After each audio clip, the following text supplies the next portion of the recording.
Joe Rogan Podcast. Check it out. The Joe Rogan Experience. Train by day, Joe Rogan Podcast by night, all day. Oh, hello, Miss Pat. Hello, Joe Rogan. Good to see you again. Please introduce your friend. This is Jordan E. Cooper, the co-creator of the Miss Pat Show. Which, by the way, is a fucking hilarious show. I was nervous when friends say, I got a new show, you're like, oh, I gotta watch this shit. Because so many times you watch your friend's show and it's not good. Your show is fucking good. It's a real solid sitcom, so. Thank you. Bravo. And right out of the gate, it's solid. You know, sitcoms take years to get their legs, at least a few episodes. But right out of the gate, your show is very solid. I wish you knew how hard it was for me to text you to ask you to watch it. I typed the text and I was like, oh, I can't. Because I know how honest you are. And then when I was like, it took me months. And I was like, but I gotta ask him. Because I was like, if Joe like it, then I feel like it was a seal of solid foundation. And I was like, if I can just, because I got Ari to watch it. And he was like, it's really good. And I was like, I just want to see if Joe will watch it. And I know how fucking busy you are. And I kept, when I sent the text, and I was like, oh my God, he's not going to watch it now. And when I hit you back, hey, and he was like, I'm in the Mediterranean, whatever the fuck that word you use. You somewhere where birds don't have wings, but they still fly. You was on vacation. Where was I? Somewhere rich people go. Birds don't have wings, but they still fly? What kind of riddle is this? What the fuck? It's called a crackhead. That's to solve the riddle. Birds don't have wings, they still fly? I just imagine that's where the fuck you was at. I can't. Some heavenly place. I can't I was on afford to go. vacation. You was on vacation. I think you okay. said you was in the Mediterranean. I'm fucking up the word. Probably the Caribbean. It started with an M. M? I don't fucking know. I was so probably we was texting. So Okay. when you started to text me like the jokes in the show, I was like, oh, you don't know how much air went out of my titties that day, Joe. It's a good show. I'm very happy it's a good show. I'm very happy. It's rock solid. It really is. We worked our ass off to get it. It was so hard with a comedy because to me, comedy is so rehashed, and I feel like Hollywood is so out of ideas. That's why we getting all these fucking reboots that even with the pilot, we went through the hand and toe to make sure you haven't heard it. Original jokes. The original jokes. And a lot of it is my stand-up. And so that was another thing. I was like, should I send Joe this? Oh, his honest opinion. And I asked you for your honest opinion. You was like, oh, Pat, I really don't want to watch it because I don't like watching my friends. I said, just watch the shit. You can't hurt my feelings. I've been shot. I've had gonorrhea. I've been hit by the free fucking thing. Give it to me, Joe, like hard dick with no condom. And so you text back and I immediately text him and say, look what fucking Joe Rogan said. I can't, the N-word. And I forced because your fucking podcast is so big. She said the N-word, I'm Joe Rogan. No, fuck you. But I You immediately said it in the past on here. Well, I texted to her, I said, nigga, look what Joe Rogan said. I said, wake your black ass up, nigga. Joe Rogan like our show. Joe Rogan solid. like our show. And like I said, it takes a while. Like when I did news radio, that was in the 90s, it took like 4 or 5 episodes before the show really started finding its way. Yeah. It takes a while. It does. I like I first saw Pat like maybe I was a senior in high school.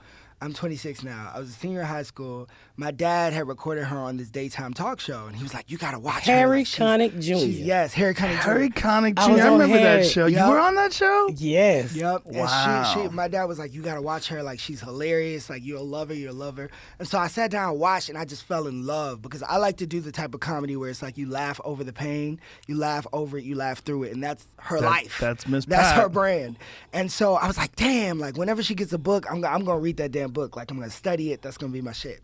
Then I got to college. Book came out. It was like $35. I couldn't afford it. So I screenshot it, and I was like, oh, I'm going to come back, and I'm going to get this book when I get some money. Never was able to get the book. But I wrote this play called Ain't No Mo that went to the public in New York. What's it called? It was called Ain't No Mo. And it was at the Public Theater. And Lee Daniels saw it. And after he saw it, he was like, hey, we're trying to do a TV show for this comedian. Her name is Miss Pat, but we don't really have a concept. Nobody really knows what they want to do. So can you just read her book and see if you can come up with a concept for a show? And I was just happy to get the damn book. But I read it, and I just fell in love, and I immediately saw this sitcom in my head. Because I'm a big fan of, like, old school sitcoms, like All in the Family, The Jeffersons, Good Times, with a live studio audience. And I just felt like putting like her in this dollhouse of a sitcom and just burning all Put of your it hands down, son. God damn, you talking with your hands. God damn, Joe Rogan, you ain't got, you can tell. It's okay, He's expressing I'm a himself. homosexual. We talk with our hands. Homosexual. He's Put your expressing goddamn hands himself. down. Now you out here trying to Let get him men's on the express slide. himself. Is that what he's doing? Yeah, he With throwing the out. hands? He's That's throwing what I out guess gay it's shout a- outs. it's a mating you didn't call? hear? How It's do a you mating get call. men with your It's a hands? mating call. Dick. Just moving it? Dick. You didn't say dick. That's it. I'm learning so much today. Birds who fly with no wings. This is how you get dick. Yes. I'm Put learning. your hands down, Joe. You can get dick. Put your hands down. He young. For you to be 26 and to create a show is pretty fucking amazing. It was a ride, it Joe, was- because listen. when Lee first brought this kid to me, and I'm honest, and I know Hollywood is full of shit, and it's so hard to get people in the industry not to sound like a talking fucking tech. Everybody say the same goddamn thing, and I have to break them down. Either you be honest with me or I don't fuck with you. So when I met him, and Lee was like, "Oh, I got this kid. He fell out of heaven," and da da da, and I'm like, "Okay, Lee." And he told me I'm in fucking Utah, so when I perform, he said, "Get your ass on the plane. You gotta go see the play." It's the last night. I said, "I don't know if you know how this shit work, but I'm a comedian. I don't get paid till tomorrow, and I ain't going no goddamn where. I need my little pennies, okay?" So they put me on a plane. I flew over to watch him, and I deal with people with spirits, your energy. I can just tell if you're a good person. I can tell when shit is gonna happen. And when I met him, I said he could do it. And the first thing I did, I called him and I said, "They're never gonna give you this job." He said, "But Lee said they're gonna hire me." I said, "No, they're not." He said, "Why you say that?" I said, "Because you ain't never did shit and they don't understand. Hollywood want what everybody else's want. Yeah. They don't want you until somebody else done fucked you and bust your booty hole." I mean, take that out. Take that out. No, keep it in there. Keep it in there. Hollywood don't want you. I didn't know. I didn't mean to say that. It's true. You did mean to say it. No, and you I meant just it. shut the fuck up. You trying to get me canceled. No, I'm trying to get you elevated. They don't want you until somebody else done bust you in. It's true. And, It's and true. as soon, now he got all kind of interviews, but I sat Right. him down and I said, "You're gonna hear. They're gonna take you to fancy dinners and try to blow your fucking mind." I said, "If you listen to a real nigga like me, we can do this." I said, "Now I'm gonna be honest with you. Lee is busting his ass to get this job for you." I said, "But while Lee is busting his ass to get you this job, let me show you how to get this job." He said, "What I got to do?" I said, "Let's write a pilot behind these motherfuckers' back." And I started to tell him what the other two writers wouldn't listen to me on. And he listened. And we wrote that motherfucking about 8 days. So when we finished it, I said, he put his name on it. I said, "Take your fucking name off of it." Which I was like, what? Because and let me tell you why, I'm a hood bitch. I'm a hood. I mean, everything for me come from the knowledge that I got from streets. Okay, you can never outsmart me because you might can spell a word right, but motherfucker, I got Google and 2 daughters with a college degree, so I get your ass back on that too. So I told him, I said, "Take your name off." He's like, "Why?" I said, "Because if they don't like it, they're not gonna give you the fucking job. But if I tell them I did it, I'm the star of the show. They're gonna, "Oh, Miss Pep, throw that shit in the trash can. We're gonna get you a writer." So what we did, he took his name off of it. I said, I said, "One thing you ain't never gotta worry about me doing is stealing shit from you. I'm not that type of person." I said, "What the fuck I look like stealing shit? These people know I can't spell all this shit correctly." That's exactly what she did. She called Lee and she sent it to Lee, and Lee called her and said, "Who the fuck wrote this?" And she said, "Me." He said, "No, you didn't, bitch, because everything's spelled right." That's what he said. And I said,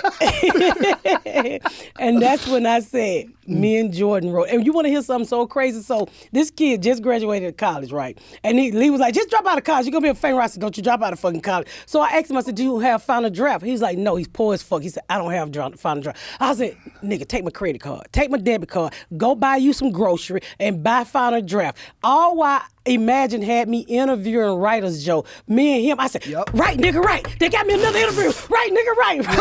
Yeah.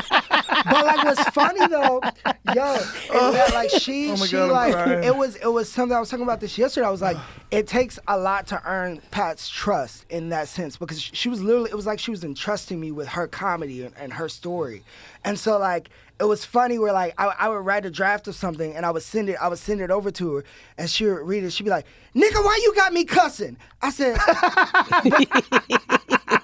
"Because that's how you talk." She said, "Nigga, I don't motherfucking talk like that. Take that shit out." I said, "No, that's how you talk." And I was like, we have to do a new kind of sitcom. I wanted to do something where it's like you could just be yourself. Yeah. You know, because you look at all those old shows, you look at Sanford and Son with Red Fox, or even the Richard Pryor show that he had for like 3 seconds. And it's like, imagine if he was just allowed to be himself. Right. That show would have lasted forever. You Well, know what I mean? Sanford and Son, Red Fox got as close as you can get on a network television show to being Red Fox. Yeah. Yep, exactly. About as close as you can get. Exactly. But they don't do those anymore. They scared. They're And when scared. he came to me and he said, well, actually, after we wrote the pilot, they immediately gave him a job.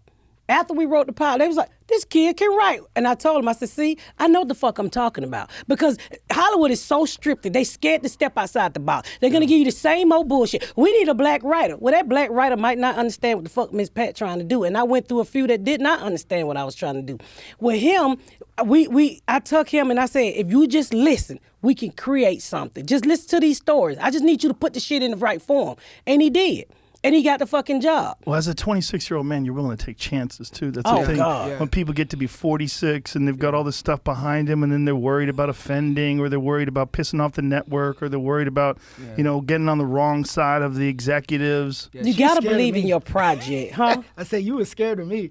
I was, because he pushed me. I was like, we're not going to say that. That's not what we're going to do. But he pushed me a lot, and it made me realize, oh, well, this is something different. Why Yeah. not try something different? At least one thing I learned about this ordeal, Joe, if you're going to go down for what you believe in. Right. Go down Because I swinging. almost went down twice for what I did not believe in. And we was close to shooting this thing once before. And I was like, I'm so glad that I stood up and said, I'm so glad I didn't need the money. When you need the money, boy, you get into bed with the devil. Yes. But I used to tell them, y'all could never give me as much as I could steal.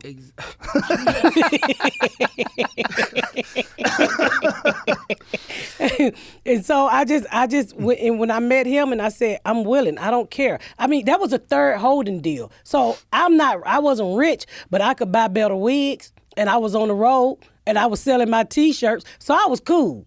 And I was saying, we gonna stick together, and we're gonna fight for what we want. And we did. That's the show that you showed me is about as close to you as you could get. Yeah. It's right there. It's me. It's right there, and it's just starting. That's what's amazing. It's like if you get one of those shows and you get let it breathe and grow, and give it a couple of months, and give it 6 episodes, give it 10 episodes, give it a year, give it second season. Fuck, you got a real good shot with the show. A real good shot. And I was so happy when you told me that night. It's real. It's very good. It made me laugh hard. Thank you. Y'all hear that? Don't be scared to come on over to BET Plus, white people. Come over there and matinees that bitch up. Well, with streaming now, it's like networks, it doesn't matter anymore. Yeah. You just have to have a good show. Right. Just gotta have a you good gotta show. step into Yeah. it. You gotta step into it, because it's like and I think that's the thing that why we ran into a lot of trouble, even selling it initially, or even getting it picked up originally, was that I think it was too real. It was a little bit too real. Oh yeah, Joe. They was asking dumb. I'm not gonna say dumb question, because when you're not familiar with a person's culture, they was asking like one of the kids' name is Janelle, and what did they ask you? Oh, they were like the name was too ethnic. Somebody said the name. I was like, Janelle and Brandon, ethnic. Janelle. Really? Or They like couldn't were like, handle Janelle. But that's executives. They always want to fuck with things. Yeah. If they would only leave shit alone. Yeah. And even when we left Fox, we went from Fox to Fox Studios, and then we went to. Because the deal originally was at Fox, right? And then when I came in, because originally it was going to be a single cam show, and then I was like, no, it's got to be a multicam. You got to put her in front of a live audience, because she's going to come alive. And they were like, all right, cool, let's do multicam. And then once they read the script, they were like, oh, you got a lot of fucks and motherfuckers and niggas in here. We gonna have to we gonna have to go to Fox 21 1, which was a cable division of Right. Fox. And then that's when we went out and we sold it to Hulu. Yeah. We sold it to Hulu. All these networks that still have these language restrictions. Like, what the fuck are you doing? Hey, they're not on it's Real Earth. 2021. Yeah, it's we're in a new world now. And- Everybody has the internet.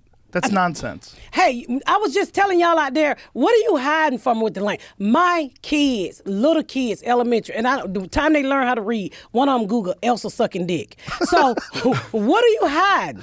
What do you hide? Yeah, Elsa. I didn't even know Elsa was sucking dick on the internet, and it's true. She really is. Elsa from Frozen? Yes, she gang banging, and I was like, I don't know why. Was she getting fucked by the snowman? No, She's getting gang banged. She's not gang banging. Well, right? it's just 'Cause dicks all around her, and Okay, she yeah, letting that's- it go. She was getting Gang got you, bang. got Yeah, you, and I was actually blown away. And I was like, why did you Google this? Well, they Google it at school. And it's a second grade. I was like, Yeah. what? And I said, you will never get a phone until you have a job to pay for a phone. Yeah. I mean, when I was in 3rd grade, everybody was talking about 2 girls in 1 cup. That's right. You remember Yeah, What is I that? remember that. Oh, that's the one where they Do you want to see it? No, Oh, you don't shit. want to see it. Show it to No, me. you Go don't want to ahead. see it. No, I You had a don't wanna see baby it. early. I don't know what 2 girls in a cup is. I just Two had Girls, sex. 1 Cup is like one of the first videos where people would do reactions. They would film reactions to it because it's so disgusting. Oh. It's these 2 girls, they start making out, and one of them shits in a cup, and they start eating it and Oh, no. throwing up in each other's mouths, right? It's, Yeah, you want to yeah. see it? No, I do not Yeah, want to see that. What happened to just normal sex where you hunch each other and go to sleep? Well, this is a long time ago. This was like 2004. But I something like started that. in 1985. Why did we change from the sex from 1985? I don't know. This is not really a sex thing. This is like an internet thing. It's like, I don't even think it's real shit. It's not, right? It wasn't really. I think it's like chocolate sauce or something. Ew. I saw one called 2 kids in 1 sandbox, and There it is. and it was all shit. So these girls are licking it, and So it wasn't real. it's fucking nasty. What that's supposed to be? It's supposed You to want be to see like the? Yeah, shit you want to see the about it. video? No, Let's I show her don't. the video. Joe, let's Go talk ahead. about First the one. Now that Let's you play. know that Oh my it's, God. it's only ice I've cream. never heard of this. I can't believe you never heard of this. Well, there I was so had many first baby in videos. 7th grade. I was a mom. I had You were shit to do busy. like breastfeed. I understand. But there was quite a few videos of people doing reactions. Me and Red Band did one. Really? Yeah. I'm laughing so hard I could barely breathe. 2 girls in a cup. Yeah, it's a disgusting video. But there was like a whole bunch of those. Is that porn? Yeah. It was on Pornhub. That's how we found it. Yeah. What I was mean, you doing on Pornhub? Everybody was on Pornhub. You Did got- I ever tell you when I got sent to alternative school for selling porn? What? I got sent to alternative school for selling porn in 5th grade. For selling it? Yeah, what happened was there was a play in town that I wanted to go see, and my parents wouldn't give me money to go see it, so I said I was going to make it myself. And I was snooping through my brother's bedroom one day, and I found like Big Booty Car Wash under his bed and Big Titty Palooza and all this stuff. And that's what we was talking about at school was porn. So I took his DVDs and I was selling them out the bathroom for $5 a pop. For real. And then somebody snitched. I got about $20 in, and somebody snitched. They went to the counselor, and she came. I remember I was sitting in class, and she came and she knocked on the door, and she said, "Can I see Mr. Cooper, please?" And I didn't go back for the whole year. I was in alternative school. For What is about 2 alternative months. school? It was like they called it Crossroads, which was like you had to it was like you had to go across town and you had to like wear a button-up shirt and like tuck in your pants. Yeah. They try to and, make like, them transform. peanut butter sandwiches for lunch, and They it change was, you. Yeah, My yeah, it was, son, I sent my son there for talking a lot. you sent him there? I sent For talking a lot? because he was silly as I wonder fuck. where he got that. Good question. Well, he already wasn't making good grades. He just giggling and laughing. I said, okay, so I'm gonna send you down here with the kids who don't rob the the grocery store and the gas station and shit. And so his first day there, the man said, "What you do?" He said, "I was laughing in class." He knew he didn't fit, but I made him do 30 days. Wow. 30 days. Wow. Did I was it just help? trying to. Yeah, but he wasn't never no A student anyway. But he stopped laughing in class. He didn't want to go back to alternative school? He didn't like because they made him exercise and run, and it was kind of like a military style when I was in Atlanta. Yeah, I was. How long was this process between the time that you had your first deal and you actually filmed the pilot that I saw? 4 years. 4 years. It was 4 years, 3 writers, and when we, it was hard because, you would think, when I just got to Hollywood and I'm thinking, oh, I'm going to be on Fox. And then you start watching other people, other comics who get a, your show was there and then that show get bumped. And you're like, what the hell is going on? Yeah. And then, when it get to the point where they don't like it, they throw it away. They say, oh, well, we don't want it. But thank God for Lee Daniel, every time they had to switch or didn't want it or the country, he made them re-sign. I don't know what kind of magic he had. Well, baby, he kept saving me. I swear, nobody get 3 and 4 chances at the same project. You know that shit. Yeah. And I just kept getting chances. And when he looked me, he told me before I met this kid, he said, I promise you, I'm gonna get you on. I'm gonna get this show picked up. Nobody gets 3 or 4 chances, especially today when they don't do very many sitcoms. No. When I was on the news radio show in the 90s, there was only sitcoms. There was no reality shows back then. Mm-hmm. Yeah. So sitcoms were on every night. Monday, Tuesday, Wednesday, Thursday, and it was like from 8 p.m. on, it was sitcoms. Yeah. There was a lot of sitcoms, a lot of opportunity to get shows. And and when you didn't have, like with me, I wasn't really familiar with Hollywood, but I did meet a friend who's the guy who actually found me who listened to Marin and heard about my book coming out at the time, and then he listened to my episode you dropped, and they called me in to Imagine, which is Ron Howard, and John Rattler. And then I just connected with him. We like family now. I go over his house and I sleep and I shit in his bathroom and wipe my hand on the wall. But we're like family now. And, he's the only executive producer that's still on the project when it started, him and Lee Daniel. But with those two, they really held me together. Even when we shot the pilot, when Hulu picked it up and everybody was ecstatic and happy, and I tell you, I pick up on spirits the weirdest shit. And you got all of these executives. And let me just go back a little bit. Okay. So we go and it's time. They put me in acting classes because once we sell the show, I said, go into acting class. Yeah. They gave her a show not knowing she could act. I said, we sell it in the room. So I said, hey, Lee. He said, what? I said, y'all gonna ask me, can I act? He said, bitch, you can't act. I said, no, I can't act. Motherfucker, I'm a comedian. Because, most comedians, I can act. I wanted to be good. Yeah. I didn't want to be just take your money and put out a shitty project. Right. And I was like, no. He's like, the bitch can't act. Get us some acting classes. That's what we tell the people at Fox. So they immediately put me in acting classes. So when me and him get together and we get to the process of getting ready to get it picked up, Joe, I didn't know what the fuck a table read was.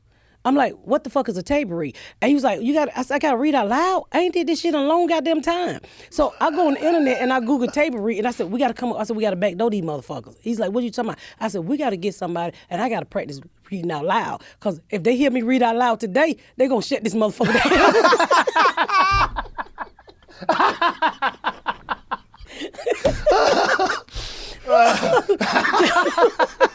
I can just picture you. I can picture you doing this. Oh my God. Joe, I said, they gonna shut this motherfucker down. So me and him flew. I'm not lying. Me and him flew to LA. We got our friends and shit. We sat around the table. I was so fucking horrible.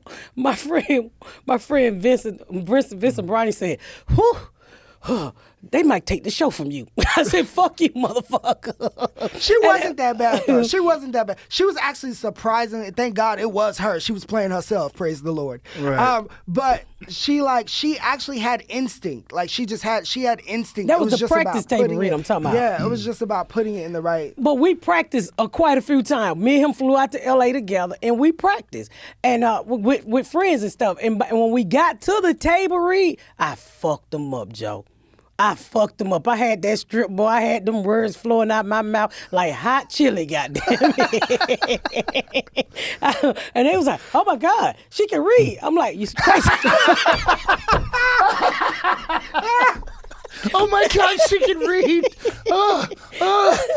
Like they ain't never gave a motherfucker a show who couldn't read, okay? So I heard first ever had to have cue cards. Well, do you know the story of Charlie Burnett? Mm-mm. Charlie Burnett was a hilarious comedian who used to do street performance. And Dave Chappelle learned a lot of how to do street performance from him. Because Dave used to do that too. Where Dave would just pull up to a place and say, ladies and gentlemen, and start doing a show. Charlie Burnett, there's videos of him doing it in, I think, Washington Square Park in New York City. But Charlie got SNL. He didn't know how to read. He couldn't read. Damn. He couldn't read. He was illiterate. And so I'm not illiterate. But I Charlie just have to was. brush up on shit. But they gave him Saturday Night Live. He was that good. Wow. And Did he would have been a succeed? giant star. How No, did it go? It didn't.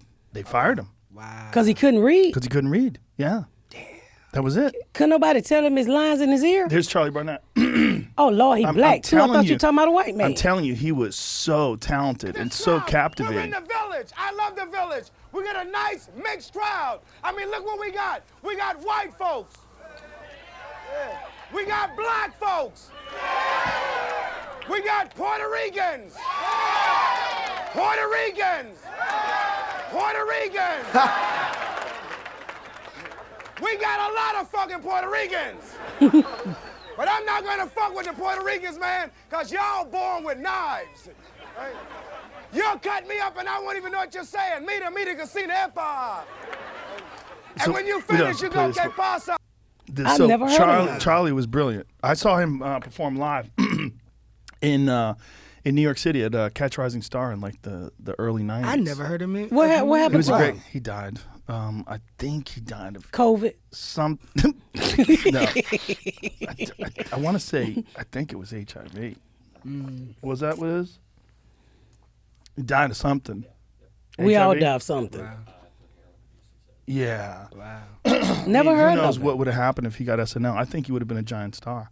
He was brilliant. He was he just captivated. But also, I think it's about also taking time with people like that. Because I feel like a lot of times people just get thrown into the machine and nobody's there to actually guide them through the machine. Thank God we had each other to guide each other. But I can He didn't imagine teach me how to read. I knew how to read. But see, the thing is, like, it's hard to learn how to be that guy. It's easy to learn how to read. Yeah. Yeah. To be a Charlie Burnett is fucking good luck. How are you going to figure out how to do that? Right. But to learn how to read, a lot of people can learn how to read. Yeah. But that's what I mean. can Like, read. just throw him on a set and tell him his lines. Like, just actually take the time to be like, here's your line. This is what you say here. Or, The you know what I problem mean? is that SNL, like, they learn the day of, right? Like, there's a lot of, like, shit. It's only a week process to create these sketches that they do every Saturday. So it's Now, like if I you couldn't gotta read be able like to that, read. and if I felt like I had that kind of talent, I'd been brushing up on my shit early. So when they come, I'm here. Somebody should have just hooked him up. Yeah. Somebody should just like got him lessons. Yeah, It's something. not that hard. Something. So back to so it's time to shoot the pilot, and I tell you, I pick up on spirits. And so I'm walking around that day, and I said, they're not going to pick it up. And everybody's like, what are you talking about? I said, my inner spirit said they're not going to pick up this show. Spirits. My spirit. It's an energy that I feel. I can almost tell what people, I can tell how you feel about me. I can tell when you're being fake, a piece of shit. I just know when somebody's honest. I'm honest. I don't know how, but 80% of the time, I'm pretty right. I'm lying, Jordan. So I'm telling all the execs, they're like, oh my God, the first show you fucking killed it. So I pulled my friend, John Rattler, to the side, who one of the executive producers who heard me on the podcast. I said, they're not going to pick it up. He's like, why you say that? I said, nobody's fucking listening to me. We got Debbie Allen on the floor shooting the pilot. And I'm trying to tell Jordan, because he's my right-hand man, I said, they're not going to pick it up. And I said, I'm not going to name it name. I said, it's the executive who makes the decision. His energy bounced off mine. He didn't get me from the day I met him. He don't understand this project. And so they came back with the languages. What was their language? It didn't fit their... It wasn't premium content. It wasn't premium content for their material. But this is what's trippy though. Is that we heard through the grapevine that originally that executive didn't really like it, and so they were gonna test it to kind of find backup of like audiences don't really fuck with it, like they're not gonna like it. Then they tested it. It was one of the highest tested pilots ever, as far as testing pilots go for Hulu. I believe that. And still was like, I really don't get it. I don't get why she's yelling at her kids. I don't get why she's cursing. I don't get why. But and that's what I tried to tell them, Joe. I said that energy that I felt off that certain person that day, I knew they were not gonna pick it up. And that was the decision maker there. So I said, and I just told him, I said, and he was like, we waited 6 months before they dropped it.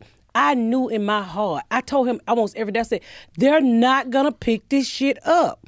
It's what I think what it was so many Brian Grazer, Ron Howard, Lee Dan, those powerful names connected to it.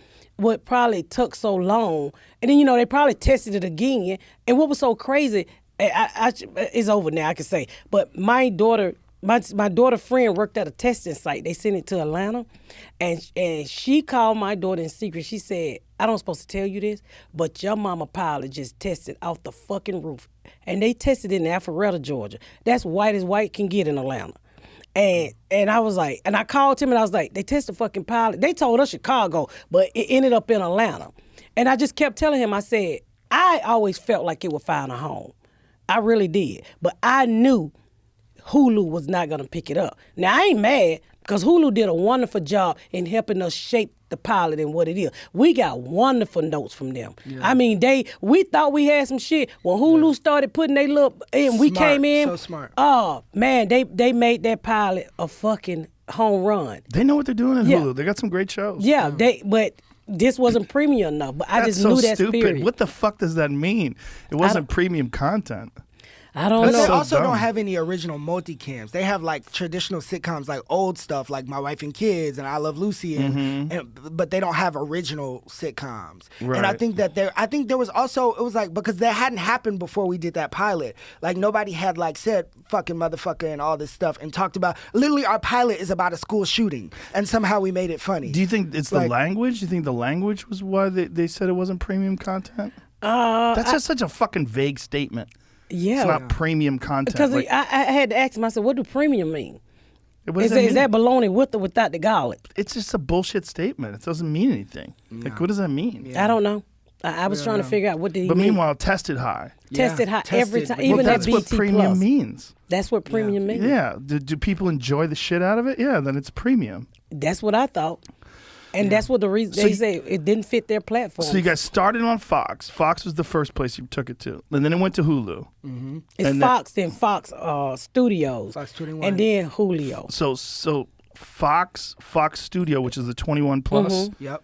and then Hulu. And then after they dropped it last year, Valentine's Day, I got a call from them and BET Plus. I didn't even know BET had a plus. I did. The whole plus thing is so weird, like Disney Plus and Yeah, I didn't. I was like, I said, what is BET Plus? 'Cause I don't watch a lot of TV because I'm so fucking busy. I mean, I watch The Handmaid's Tale.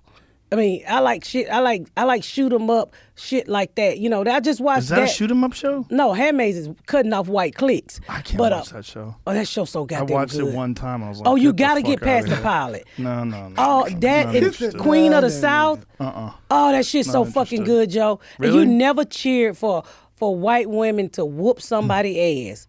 Women, period. Watch The Handmaid's Tale. Now, My wife is obsessed with it. Oh my God! I watch The Handmaid's Tale. I be like, get that motherfucker! I be screaming at my lap. That's the only thing I watch is The Handmaid's Tale.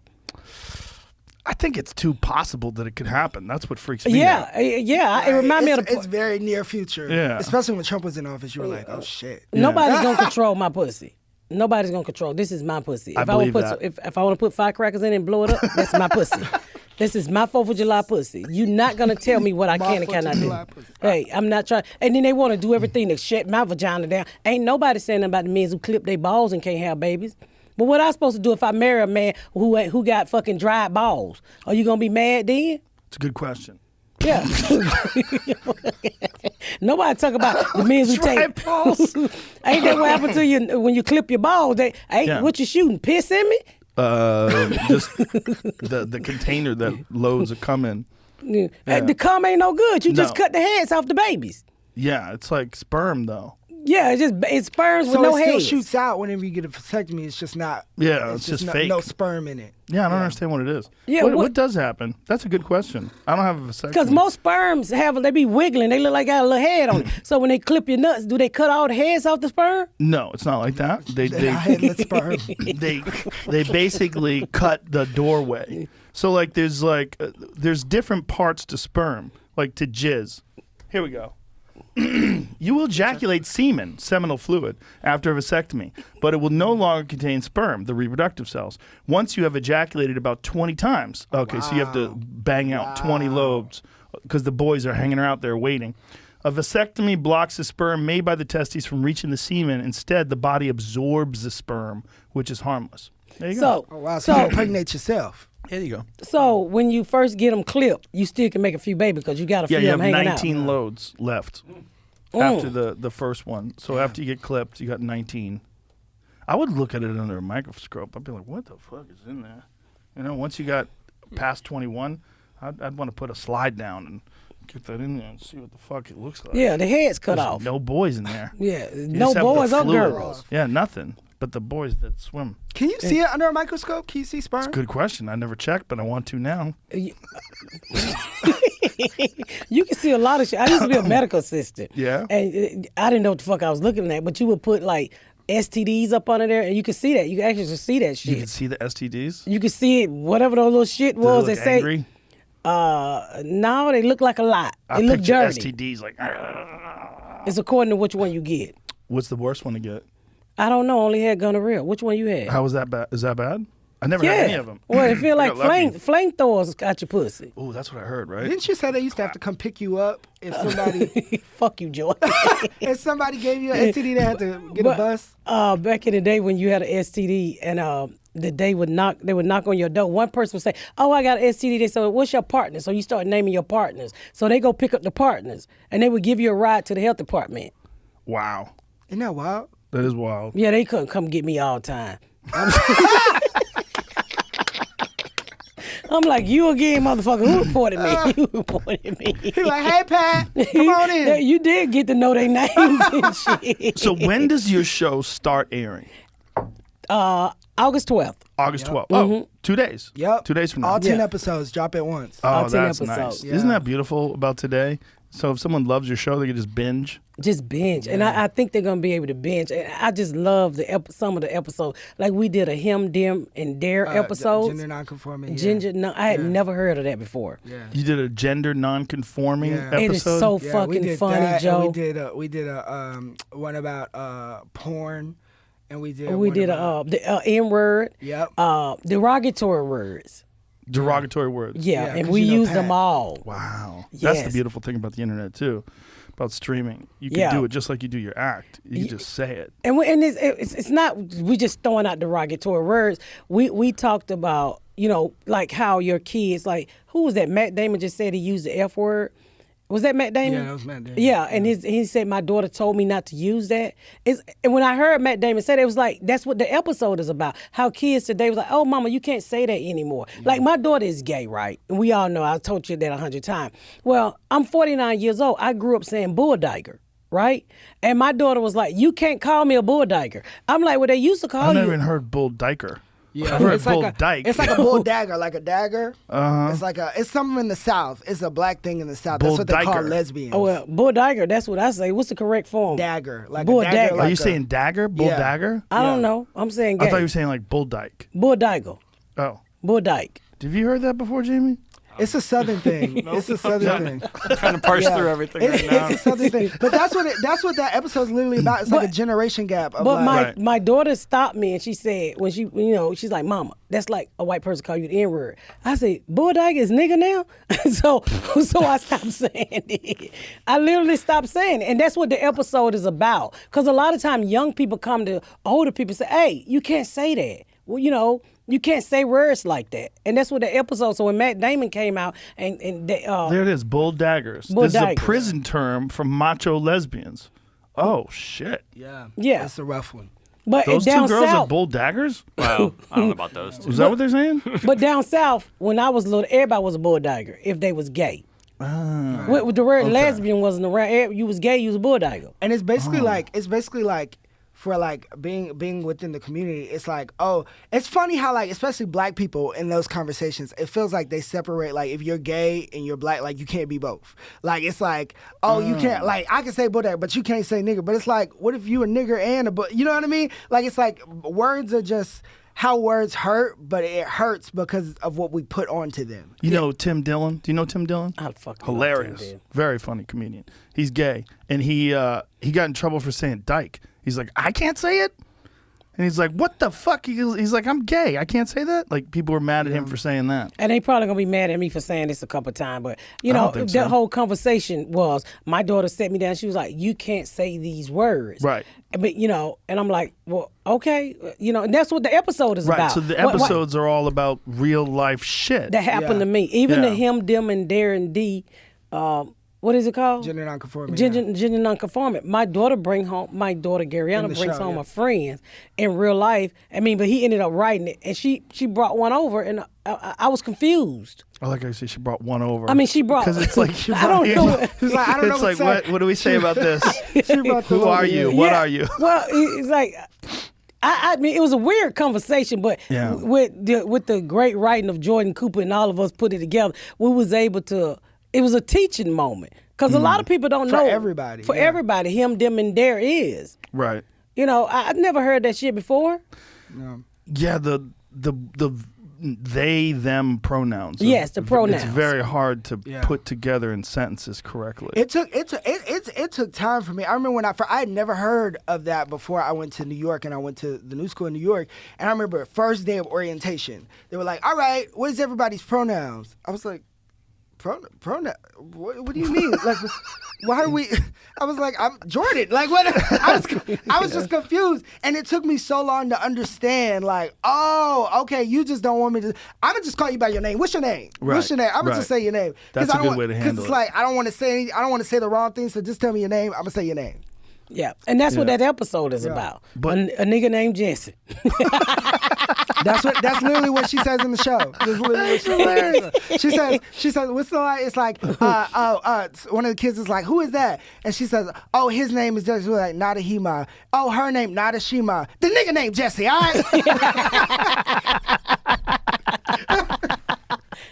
Which is a very good episode. It's one of my favorite. And I remember when people would talk about the episode who works at BET Plus, they're like, oh, I cannot get that out of my head. It's so fucking funny.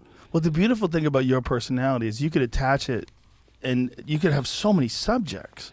It's like there's so many things that you could talk about on your show that you have no boundaries. You know, you're free. Because the way you are, the way you speak, the way you're loose and fun, like you have no boundaries. Like that's for a sitcom writer. Oh my God! Like you're a gold mine. It's gold. Like that's what I pitched it as. I said I want to make Pat the black female Archie Bunker. That's Funnier though. Funnier. That's what I want to make because we Yeah. haven't seen it, and that's who she is. Yes, She just said, and it's all in love. She's not, you know what I mean? It's not, but she just says what she wants to Exactly. say, and we can go from up and down with topics. You know what I Yeah. mean? And so that's what the show is. It's really like I like to call sitcoms a Trojan horse because you get to talk about real shit, but we get to laugh on the way. You know? What was so crazy, Joe, is like when we finally started writing, we spent almost 2 years before we got to this point. And all of a sudden, this kid just wipe out this fucking phone and say, oh, yeah, you said this, that. Everything he ever thought I said funny, this motherfucker had put it in his phone. And a lot of it made it in the show. And I was like, you write down what I say? He was like, that's the funniest shit when you ain't even trying to be funny. Yes. Yeah, that's smart though, because you got to capture those things or you forget them. Yeah, and he just had this whole list, what the shit Miss Pat say. And he whipped that shit. I was like, you been recording and keeping notes? Every time that motherfucker take out his phone, I would see him typing, but I didn't know he was typing the shit I had said that was so fucking stupid. Jordan, did you always know you wanted to be a writer? Absolutely, yeah. Always? Yeah. I started writing plays when I was like 7. I would like do plays Really? in my mom's living room. I would always do plays in the living room. I would cut up my mama's weave and make wigs.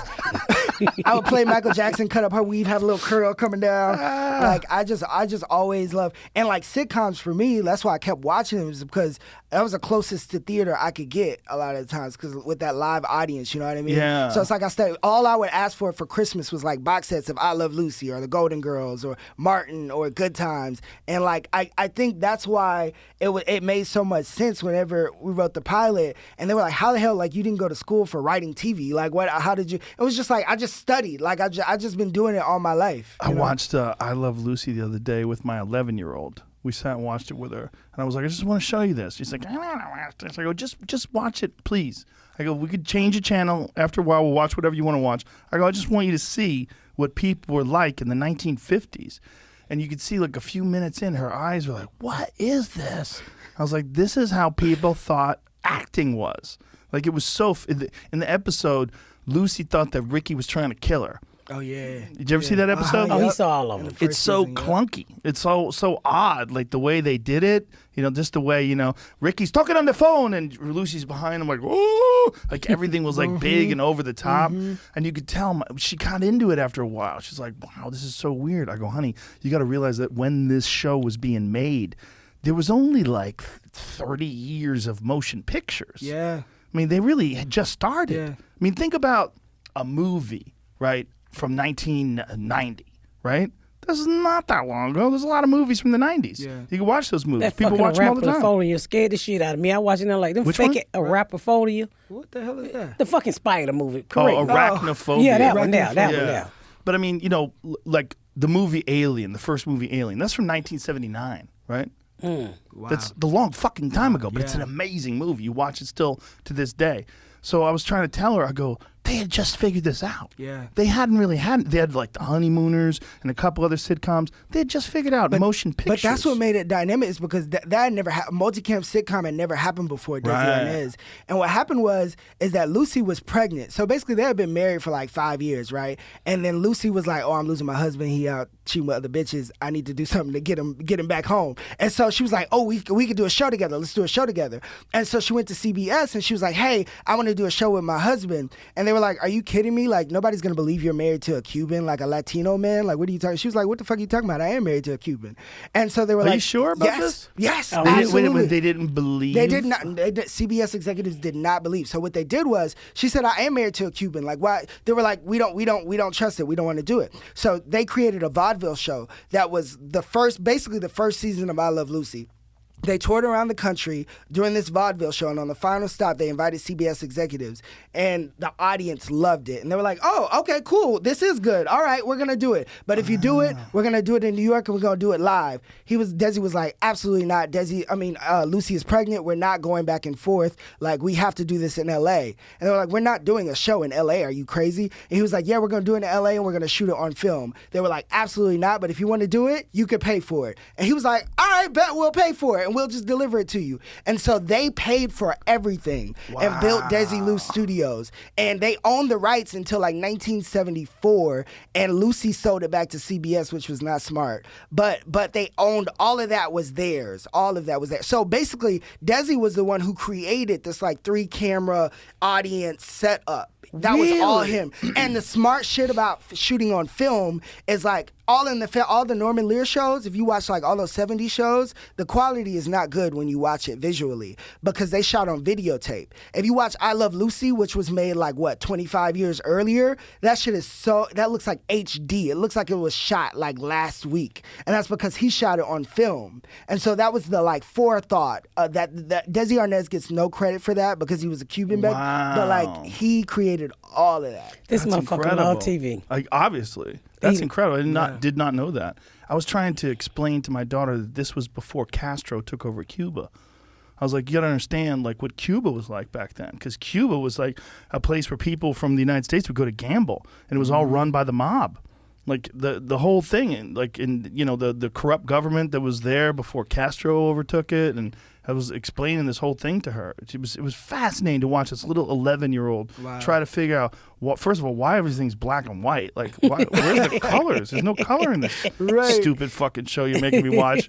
Right. I was talking to my little niece the other day. She was talking about she would watch some show that was talking about like old days, like the 1940s and 50s with segregation and all that. She was like, yeah, and they were talking about the segregation that happened in the 1990s. What? I was like, what the like, we ain't that old, goddamn. I saw somebody the other day when somebody asked their kid was like, "Mommy, what year were you born?" They said 1993. They said, "Were you a slave?" They do ask this crazy shit. They don't know what the fuck's going on. they really Imagine don't. being alive for 5 years trying to figure the world out. I have custody of my niece kids, so they know I'm gone all the time, and they know auntie, I'm their aunt, I'm their great aunt, because I think great aunt. So I come home one day, Joe, and they was like, "We Google you, and you worth $1 million." I said, "They telling the goddamn lie. I ain't got no fucking money, and you crack babies better not be trying to kill me." They Googled your net worth. Yeah, they Google my net. I told you that. That's the ones who Google Elsa sucking dick. I said, stay the fuck out that Wow. goddamn internet. Same kids. Yeah, the same kids. I said, you stay the fuck off that internet because that shit ain't true. I ain't got no goddamn money. Y'all think about killing me, I shoot you motherfuckers first. Y'all understand so fucking well. I mean, I just walk in the house and crack baby say, we Google you. We know your network. No, the fuck you don't. Can you imagine? Can you imagine like being in the store with the kids and they ask for something, and you say no, we ain't got nobody, and they just Google your network? That's a goddamn lie. Google is lying. I ain't got no goddamn money. How much of like your own life are you gonna put into this show? Like a lot of it? A lot of it went into the pilot. We had one episode he really wanted to do, and I don't too much pushback on shit, but I was like, it was about being molested, and because we go there, and if I can make it funny, Joe, I'll go there. But when we got to writing it, I just felt like it wasn't captured good, and I think it was just me. I wasn't ready, and I remember them saying this will heal so many people. I'm like, yeah, but if I'm still kind of touchy on the subject, I need to heal first. So therefore, I pulled it, and we wrote something else. She did. We wrote a whole new episode. I remember that day on the phone with her because we had been talking about the episode since we pitched the show, and we finally had the script, and we were working on it and getting notes back. And she called me. She was like, Jordan, I can't do this. We shouldn't do this. It's not. I don't want to do this yet. And we pulled it and we rewrote it. We rewrote a whole new episode. Do you think that's something you'll revisit? Like maybe as you get more comfortable with the show? You know, I feel like it's an episode that you got to really take time. Yeah. You know, we did one on my baby daddy, right? And that was hard. That was really hard. It's funny as fuck, Joe. But you know where it's like I don't know if this is a comedy or a dramedy because it get real touchy towards episode 789, and you get the feelings and you know It made me feel like I actually won. I got the revenge I wanted on the dude who worked at Jiffy Lube. You know, I felt strong from that episode, but it wasn't easy. I remember riding home that night with tears running down my face and saying, wow, nigga, I won. Riding home the night you filmed it? After I filmed it, I remember riding home that night feeling like I finally won. Yeah. Wow. Because I was crying during that. There was a scene, one of the final scenes of that episode, and I'm not a crier. Did cry. I'm not that person. I'm not a crier, but I felt it was like I'm a spirit person too, but like she did that scene and she nailed it. And I just started boohooing. I had to walk off set because it felt like I was being used to help her get her power back. There was something so beautiful about it. That was like the audience was crying. Really? Yes, the audience was crying, and I remember walking off, and that was the last scene, and he would just bust out crying. I was like, "What's wrong with you?" She's like, "I just want to thank you so much for being, let me tell your story." I don't like crying in front of people because I'm a hood bitch. And he was boo-hooing, and I turned around, everybody crying, the audience crying. Wow. And I remember getting in my car that night and riding back to my place, and I was like, I fucking won. I won. Out of all the shit, the voices that I still hear in my head from, the way my mama treat me, I had to doubt myself. Everybody fight against something. And one of the things that I fight against each and every day is my mama in my ear constantly telling me I ain't shit. Constantly saying, bitch, you ain't shit. You're ugly. All the stuff that she's did that stuck to my bones that I don't know how to get them off. And so, but that night, I actually feel like I won. Wow. Yeah. It doesn't have to be funny all the time. I don't try to be. It doesn't have to be. It just has to be good. Yeah. It just have to be good. And it was. It was not funny. Yeah. We had to fight on that too a little bit because I remember the network was like at one point they were like, all right, what are the jokes? But it's like any great sitcom, like go back and watch Good Times. They had episodes like that. Yeah. And I think we have two like that. Even the finale is like that. The finale, you ain't seen no finale like you seen this one. Really? Yeah. You ain't seen no finale like you seen this one. And and acting was so crazy for me because he took my real life and he dropped them into the daddy's mouth. And I was like, dude, I can't be talking to this man like that. This is shit I said to my husband. And I started to feel it. And I'm like, I said, I'm tired of telling this man I love him. Cause when you take something so personal, he was taking personal stuff, personal conversations we had, personal cause I tell him everything. We're really close. And he was dropping that shit in this dude's mouth. And it was reminding me of my husband at home. And I'm like, I said, you're gonna have to stop this shit. She was really scared of vulnerability on set. And it was a thing where I really had to push because I think acting at first was like a thing. It was like, acting, that's easy as fuck. I could just get in front of a camera and just, you know what I mean? But I think that some of the scenes really pushed her. Like there were times where she had to stop. You had to stop and get herself together because it was asking a lot of her. The storytelling was asking a lot of her. And I like to do things to keep them, all the actors, on their feet because it keeps them connected to the story. So like even like jokes, I'll be watching them do a scene while we're shooting and I'll like hear a joke in my head, or one of the writers will be like, what about this? And I'll run out and I'll tell one of the actors and not tell everybody else. So like even in the pilot when you watch, whenever she comes out and she's like, did you teach your daddy what a clit is?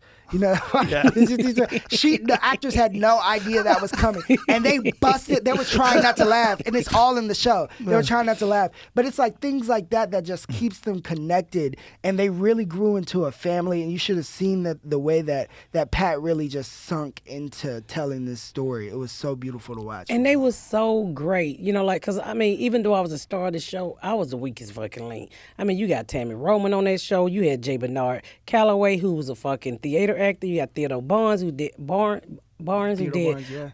did a couple of movies on fucking Netflix, and then you had Brittany Ingram, who just came off another show. I think the daughter who plays Janelle is the only one who was her first acting job, but she was just fucking the bomb.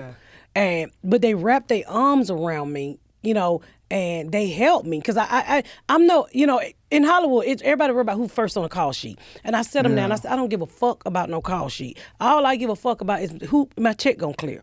I don't give a fuck. Isn't that weird, that first on the call sheet shit? Yeah, first on the call sheet. I said, we're family.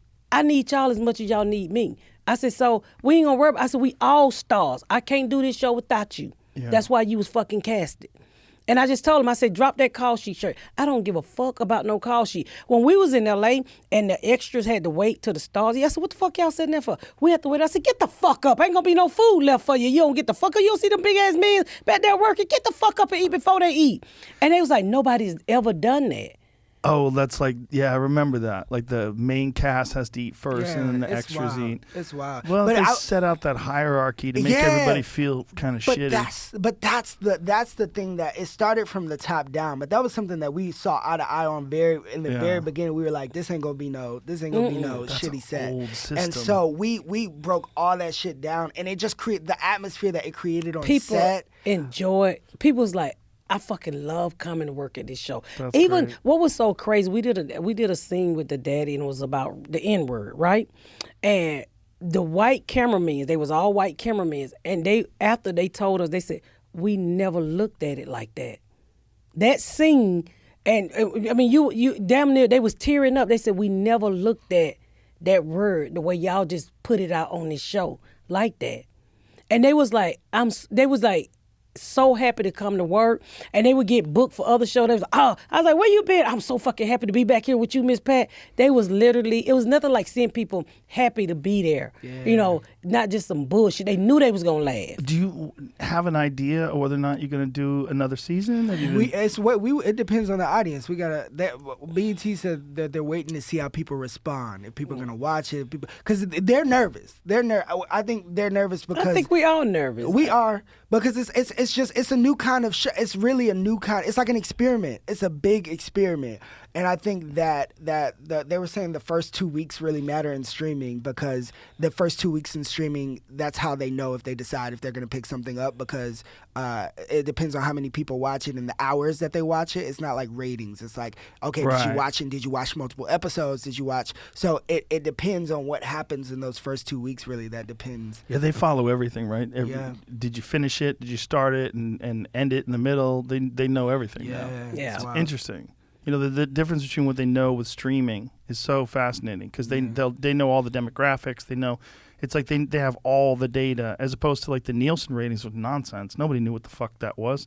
The Nielsen shit is like there's a Nielsen family, and then you had to fill out a book. Like you describe. Oh no, that's radio. The Nielsen was like, I guess it was based on a box that was on box. your TV, right? He was just told me the other day. Back in the day, they didn't even put Nelson boxes in black Yes, households. that's why they didn't in the 50s. They didn't have like black shows back then because they didn't give Nielsen boxes to black people. So the advertisers didn't care if black people were watching. Really? How many Nielsen families are there?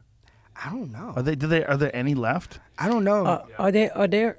There are. Yeah, I actually know like a couple of my friends of mine had a Nielsen box like a couple months ago. Wow. Really? Yeah. Wow. I remember Oprah got in trouble when OWN first started, and she was like, please watch Oprah Winfrey Network, especially if you have a Nielsen box. She got in so much trouble. What? Who Because got a apparently it's Nielsen supposed to box? be like this secret thing that nobody's supposed to know You're not about. supposed to tell people? That's Right. hilarious. The one thing you can't advertise? Wow. Where the fucking box at? Do I have one? No. No, you would No, know, you I would think. know. Yeah. You have to like fill out some paperwork, I think, and then you get a box that's on your TV. So whatever you're watching, they know what you watched.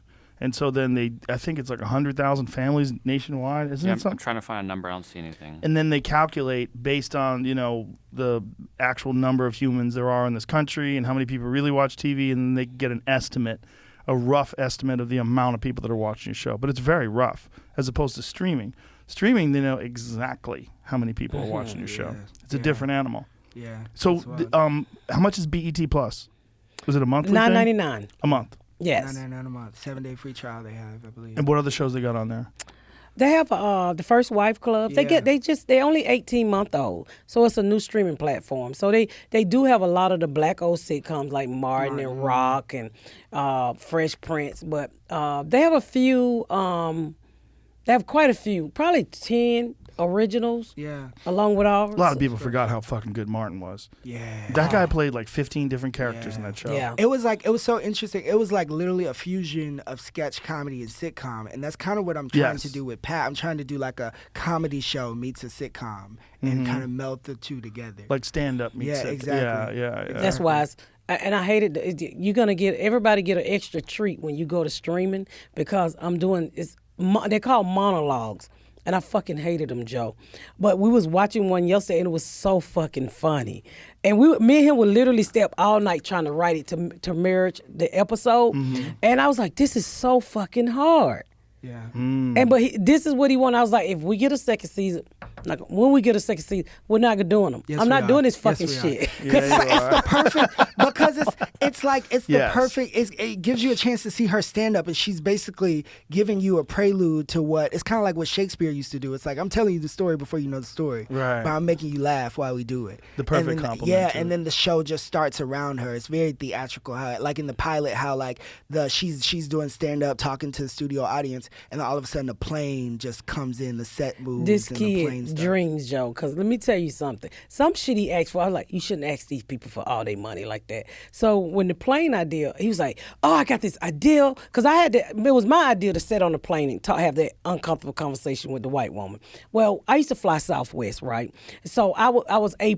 So I would block my seat off going back to Indiana because it was full of white people. And I wanted to have conversation about real life, race, abortion, women, just start a conversation. So I would block my seat off, usually for a white man, because those are the ones that once you got them sitting down and they can't go nowhere, you can ride their ass like hard dick.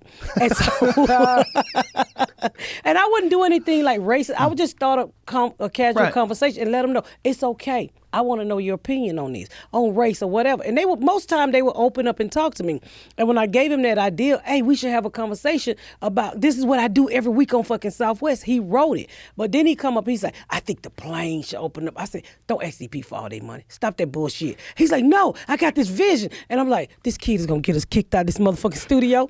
And then, but the guy started building. He's like, we've never done anything like this. And then you seen how it ended up, Yeah. which was so fucking beautiful. It And is. then the next thing he asked for was, before that, he said, we standing at Lee Daniels' house. Oh, what do you think about Debbie Allen directing the pilot? I said, bitch, ain't even famous. Debbie Allen don't know who the fuck I am. You think she gonna come fucking direct something for all no-name ass? And he was like, Lee asked Debbie Allen. Lee said, oh, I asked her. He sent it to her. She said, I'm gonna direct this fucking pilot. And I was like, keep asking, motherfucker. They can't No, it was so dope because we were looking at lists of directors and there was all these white guys and women and it was good people, like really good people. But then I remember I was watching a rerun of A Different World and then Debbie Allen's name came across the screen. I was like, what about Debbie Allen? And then I remember, like, I didn't know what to think because the show is R-rated. It's so nasty. So, like, I didn't know if Debbie Allen was going to want to do. It's not nasty. It's not that R-rated. It's Christian. I didn't know. Christian my ass. I didn't know if Debbie Allen was going to, like, want to be a part of it. But she read that script and she fell in love with it. And she just jumped on board and she added so much beauty to it. I have to tell, did you tell him about when you had dinner with Felicia Rashad? We sat down and had dinner with Felicia Rashad, who played Claire Huxtable. Oh, yeah. And can you imagine Miss Pat and Claire Huxtable across the table? What was that? Like?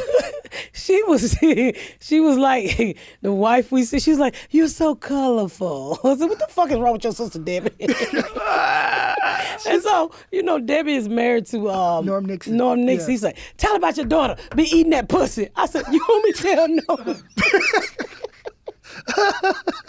Felicia Rashad laughed so hard, and then she just came alive. I was like, "Oh my God, she's human. She's beautiful." But it was like we was really scared. I was really scared to send Debbie this because Debbie is like black. The black princess of African Americans. We just fucking love. She's royalty, and so we flew to Atlanta. She was shooting a movie with That was another backdoor situation. Yeah, that was another they backdoor. didn't want Debbie Allen. I didn't say that. What? She was like they we're not saying who, but they were like, she hasn't directed a sitcom in 25 years. So how could?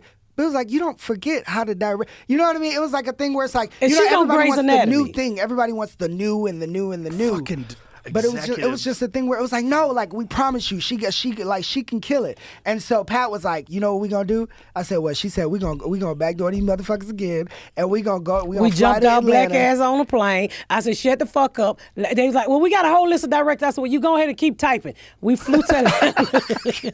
I don't listen to nobody. I believe in myself. I said, keep typing, motherfuckers. And I said, okay, send a list. I said, Jordan, get your motherfucking ass and meet me in Atlanta. We going to meet Debbie Allen. We walked up on that set. We talked to her. We left. Was like, oh, she got the job. Yeah, because she knew that I wanted to return to that old school vibe. Everybody does laugh tracks now. Everybody has a different way of writing now. But I wanted to go back to that old school vibe where it was like, you would shoot 2 shows. Like for that pilot, we shot 2 shows. We had 2 different audiences. We had a 4 o'clock show and a 7 o'clock show. Oh, nice. And we edited it together. So that way you keep that speed. So you're not asking the audience to laugh at the same scene over and over and over again. That's so smart. It's like you just go straight through and you move. And she understood exactly what I was trying to do. It's like theater. It's like a repertory theater. And so like it was like the 3 of us were just a trifecta. Oh my God, she took me in her bed. We went to her house. Oh my God, she can fucking cook too. Lamb chop. Debbie, I love you. So she took me to her house and what she did, dance with Michael Jackson, showing them moves and shit. And she worked with my acting. And then she would just tell her stories, and she just really fucking helped me out so much. And that's another reason why I wanted her to direct it, because I felt like she knew what it was. I'm young. I mean, I'm not young, but I'm a young actor. Right. And she just wrapped her fucking arms around me. She's like, I'm going to show you exactly what to fucking do. And boy, we had a 2 weeks rehearsal, and she rolled my ass. Because there was times I would leave that rehearsal and go to her fucking house and rehearse some more. Wow. And she wasn't even getting paid for that. And that was all because she cared. I just have a hard time believing that someone would push back on her directing it. Man, you'd be ridiculous. surprised. I'm not surprised, though. There's fucking executives. It's executives that young people eat fucking Brussels sprouts. Not the Brussels sprouts. What that little shit that look like little hay on your plate? Quinoa? No, I like quinoa. What are you talking about? The little Brussels something with the... Brussels. Bean sprouts? Bean sprouts, them motherfuckers. Yeah, people who eat bean sprouts. And they eat bean sprouts with nothing on them. And they making the fucking decision. They're empty-minded motherfuckers. And you like, you could make you laugh if you got butt naked. And I was like, just stupid. So I was like, okay, it's y'all money, whatever you want to do. The beautiful thing is, as the show becomes successful, and I believe it will become successful, you'll be able to do whatever the fuck you want to do. I would pray and hope that they would listen a little They're bit gonna more. listen. You know, They're gonna and, you know, listen. Yeah. believe it. You know, They have trust to me a after little while. bit. That's why like shows like South Park's the best example. They don't even have to talk to Comedy Central anymore.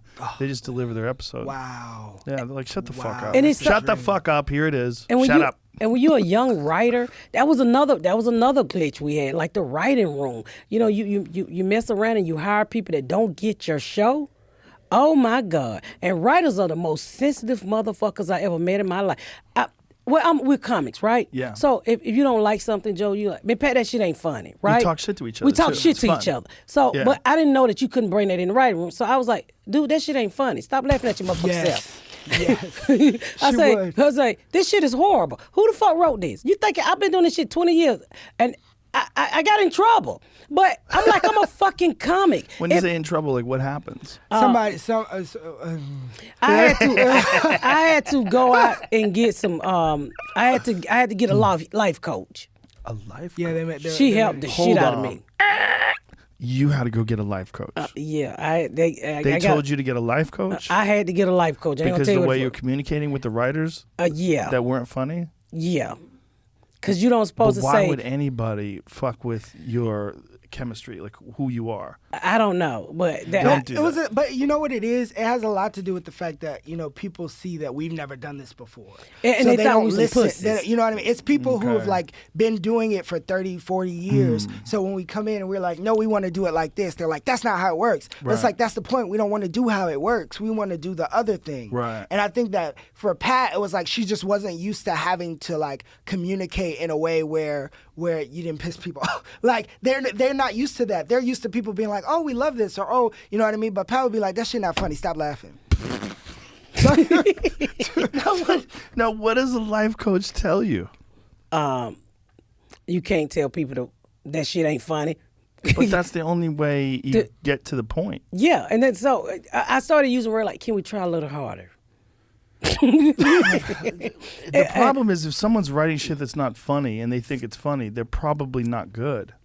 Thank you. And then and I was saying that in the beginning. You suck. Stop it. You know, but I don't think they suck. I think that people have been trained to write a certain way in Hollywood. They write what's palatable. They write, you know, the thing that Yes. gets them the check. The Yes. thing that they pays didn't their care bills. about anything. Yes. Right? I cared about this. I Yes. cared about this. And I was like, if I'm gonna go down, I'm gonna go down with my fucking mistakes. Right. Not nothing that I'll let you talk me Right. into doing. Right. Right. And that was the hard part. You know, I'm like, this is the Miss Pat show. This is not your show. You know, well, you can't say those things. Well, I'm a comic. We tell each other all the time, that joke ain't funny. That shit, get the fuck out of here. You think I ain't heard that whack ass shit? Well, not only that, comics will thank you because they know that you're right, and then they know they have to go either abandon harder. it or start from scratch. Yeah, I mean, I had a joke in my shit, a board game board. I'm like, nigga, please. Board game board? What? Yeah, that been on every sitcom from the day sitcom was created. I don't know what you're saying. What do you mean? Me either. I think she said like somebody was like, we're playing board games. We're so bored playing board games. Like something like that. Oh. Yeah, like I had never heard that. I'm like, and then you would pick it out, and the people would get offended. I'm like, you know, I'm not trying to throw any writers up on you. Do you? I just know this show was about me, and I used to tell them, bitch, you can't out funny me. I think Jordan is right though. That if they're getting jobs, they're writing. You know, they have like a standard way Exactly, of exactly. doing it, and it's probably getting them gigs, and they're used to. Right. So when you challenge that, they're like, Yeah. what are you doing? Like, Right, what- like you if know? you ever try to watch like what is that show, Big Bang Theory? You ever try to watch that show? Shut up, Joe. That's what I'm saying. That's what I'm saying. Try watching it. It's like they're writing it for aliens. But meanwhile, that show made a fucking $1 billion. Somebody watching. I don't understand it, but it was very popular. It's for people who get home from work and they're on pills and they just stand there staring at it. For people. And it tells them when to laugh. Yeah, You but ever I s- think that's why like people like, but that's why we wanted to do a different kind of sitcom because it's Yes. just it's such a. If you watch sitcoms now, it's just corny. It's just Right. corny. It's a And they formula. press a laugh track and they're like we were in the middle of a pandemic, but I still wanted to fight for a live studio audience. audience. I was Yeah. like, how are we gonna know the joke is funny if we don't have real people laughing? Just Right. because we think it's funny doesn't mean it actually lands. 100%. You know what I mean? You have Yeah. to try it out in front of an audience. Like we would do shoots. We would shoot the episode without an audience. Stop and shoot hitting it the with- fucking table. shoot You gonna the- pick up the my mic. bad. Shoot the episode without an audience and then shoot the episode with the audience. Yeah. And we never used the footage without an audience because the energy was just different. It's different. It's Yeah. just a different Yeah. energy. So I would say like 95% of what you see when you watch the show is all live audience. But Especially with you. I mean, I did learn a lot too. I'm sure. I learned the things you can't say to writers. What is that experience like with a life coach? They sit in a room. No, they on the phone. And Oh, it's on the phone. When you want to vent, you call that person, and they'll tell you how to go by. Instead of saying, motherfucker, I'll knock your goddamn head off. So it wasn't even in person. They wanted you to do the life coach over the phone. We did it Zoom, but Oh, it helped Jesus so Christ. fucking much. Really? It really did help me. She shifted. That was a big shift. It was a big. It was corporate world. I wasn't used to corporate. Usually, if you talk about corporate, I'm stealing. But this time, I learned a lot. I really did. She calmed me the fuck down. I mean, she taught me how to breathe when I was upset. I mean, she taught me how to choose better words. Because I'm from the street. I'm ready to fight, motherfucker. Shut the fuck up. That's how I am. Right. But and it just it helped a lot. It really did. Wow. That's interesting. Yeah, I mean, I was like, bitch, where you been? I've been needing you. I wouldn't have all you convicted fellas. When we met, I told you, I was like, you should probably go to therapy. You were like, I ain't doing no goddamn therapy. Comedy, my therapy. Yeah. Well, if you keep going, then you'll be able to put together a writing room that complements your style. Right. They'll That's the goal. understand it. That's the goal. Yeah. Is you got to, because I felt like there was a lot of, I felt like a lot of my energy was spent like just hovering almost, because I wanted to make sure that everything was just right, and I didn't want her to have to worry about it because she already got to learn the script. So I Right. don't want her to have to worry about the joke doesn't work, or this story doesn't make sense, or so it was a lot of trying to it was a lot of rewriting. Like both of us, she would call me at 5 o'clock in the morning. We would get a script. She would call me at 5 o'clock in the morning crying, be like, I don't know what they It doing. was just to one myself. episode that made me cry. I said, I don't know what the fuck this writer wrote, but Joe, I was crying. I said, get the fuck up right now. This shit done drive my puss out. We about to die. Joe, the joke.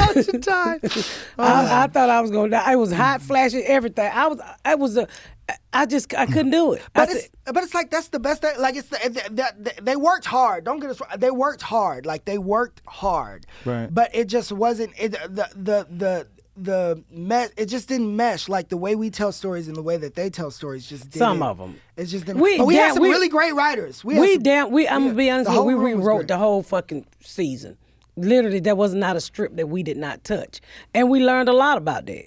I mean, from credits to everything else. There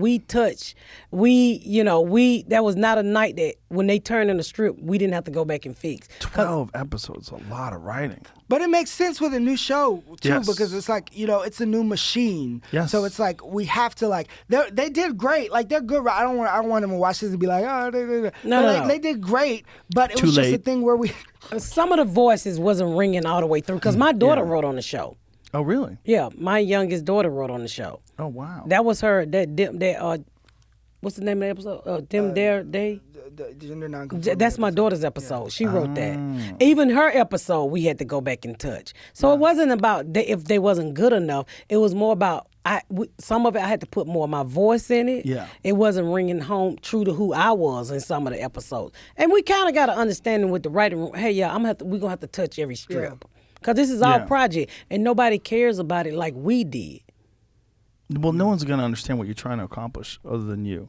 Especially if you get some person 32 years old who has been writing sitcoms for the last 2 years and they think they know what they're doing, and then they sit down with you and then like, who is this fucking tornado of a woman?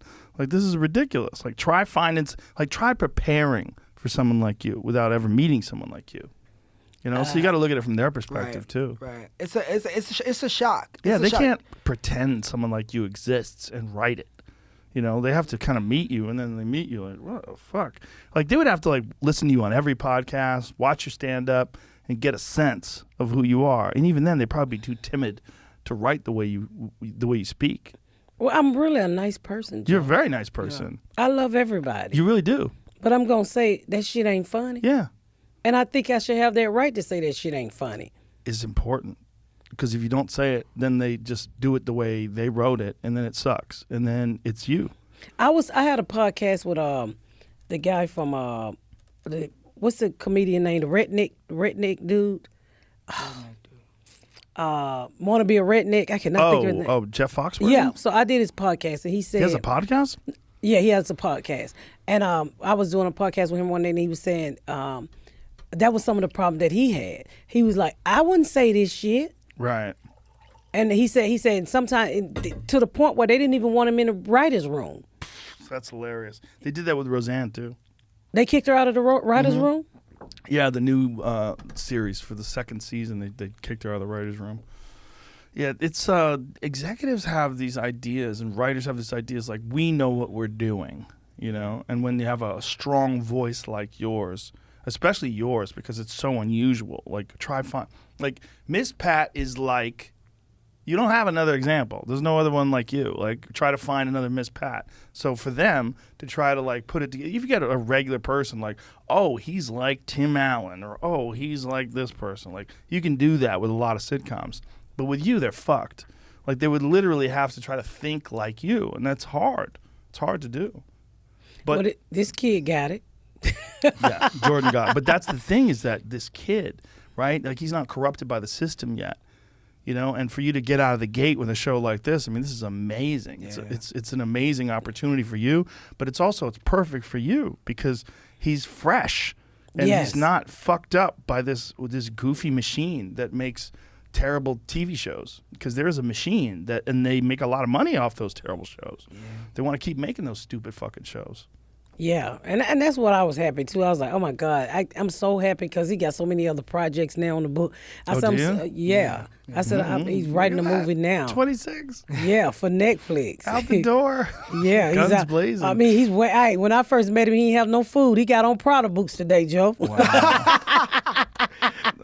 She's not lying though. That's amazing. Yeah, I mean, that's amazing. to see, I was like, oh, I remember when I was loaning you my card. He get credit better than mine, but he believed in it, and I mean, that's what I love the most. And I just wanted to see. I didn't want her to, because I could only imagine what the show would have been. And I just didn't want her to get put on TV in front of a screen and not be herself. Right. It just would have been painful. I don't know if you ain't got a black mama, but my mom is like, she's like Pat. She talks like Pat, like she from the hood. But then it's like when you get on the phone with like executives or like white people or like rich people, it's like, if you don't sit your ass down, I'm gonna hello. Hi. And I just didn't want it to be that. I wanted her to be her. Right. And I feel like that's why I kept bringing up like Richard Pryor and Red Fox and Flip Wilson and all these comedians LaWanda Page, who couldn't be themselves on these shows. And it's like her crown was bought and paid for, and now she just has to put it on. Like they did all that so she could do the Miss Pat show on BT Plus. You know what I mean? Yeah. No, that was my fear watching it, that they weren't going to get you.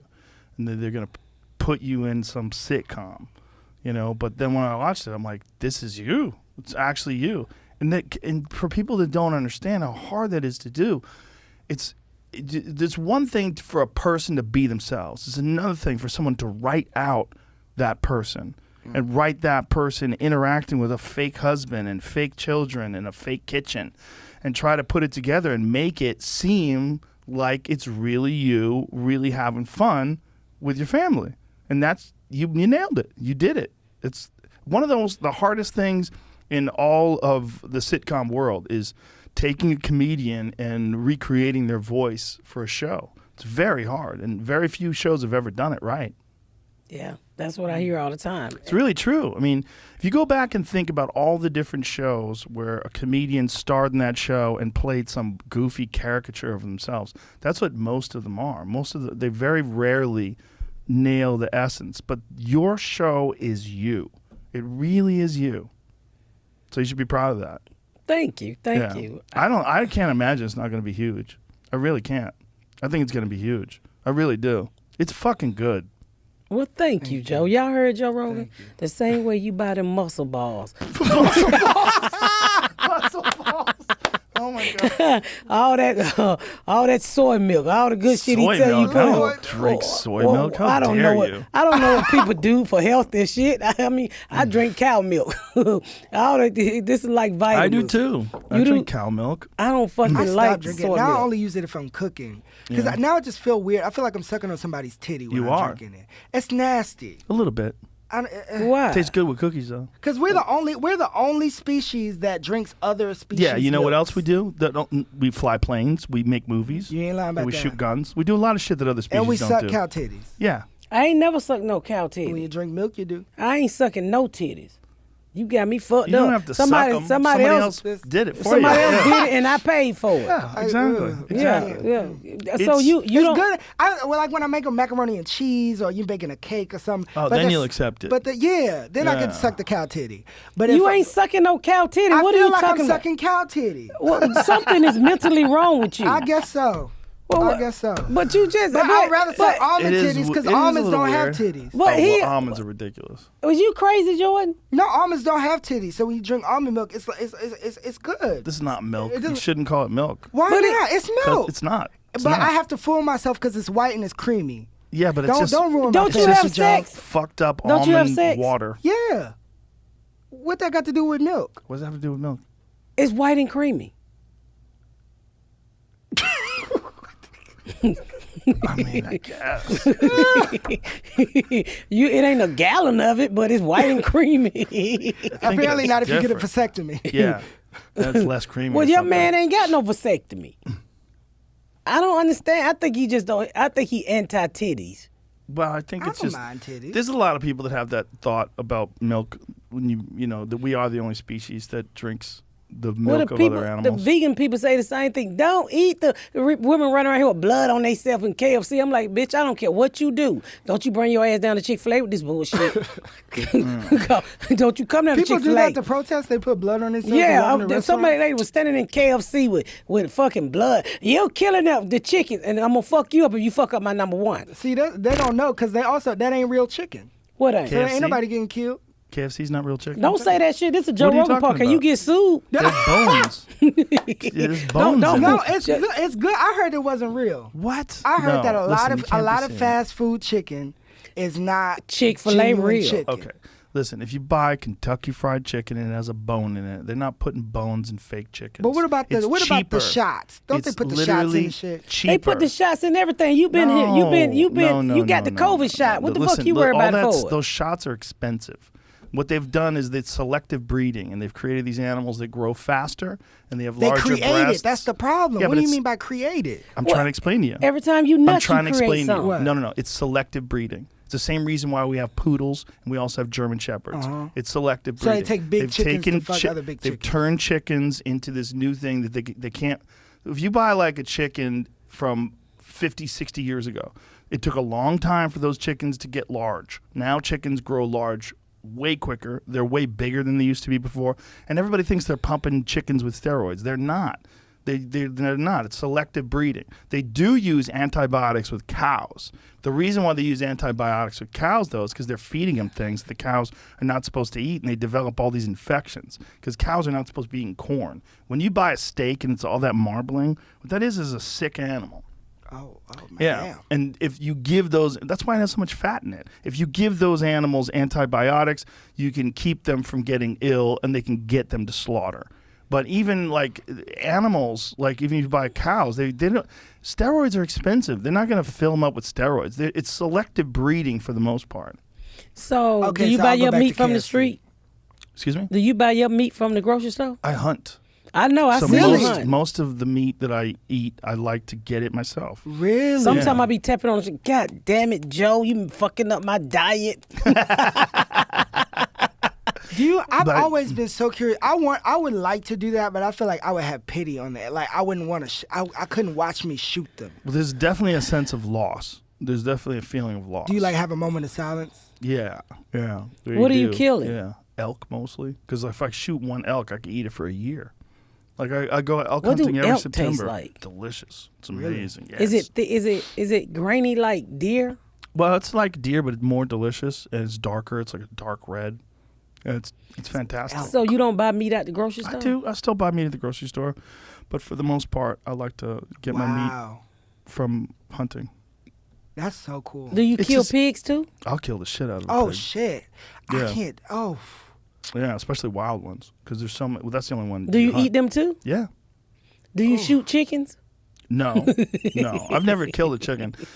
My mama did on the I almost clothesline. killed a chicken that tried to bite my daughter. Chickens are ruthless little fucks. I don't know if you know this, but chickens are like little dinosaurs. Like, I used to have chickens, but they got all killed by coyotes when I lived in L.A. But if you put like a baby mouse in a room with chickens, they will swarm on it faster than a cat. What? They are ferocious.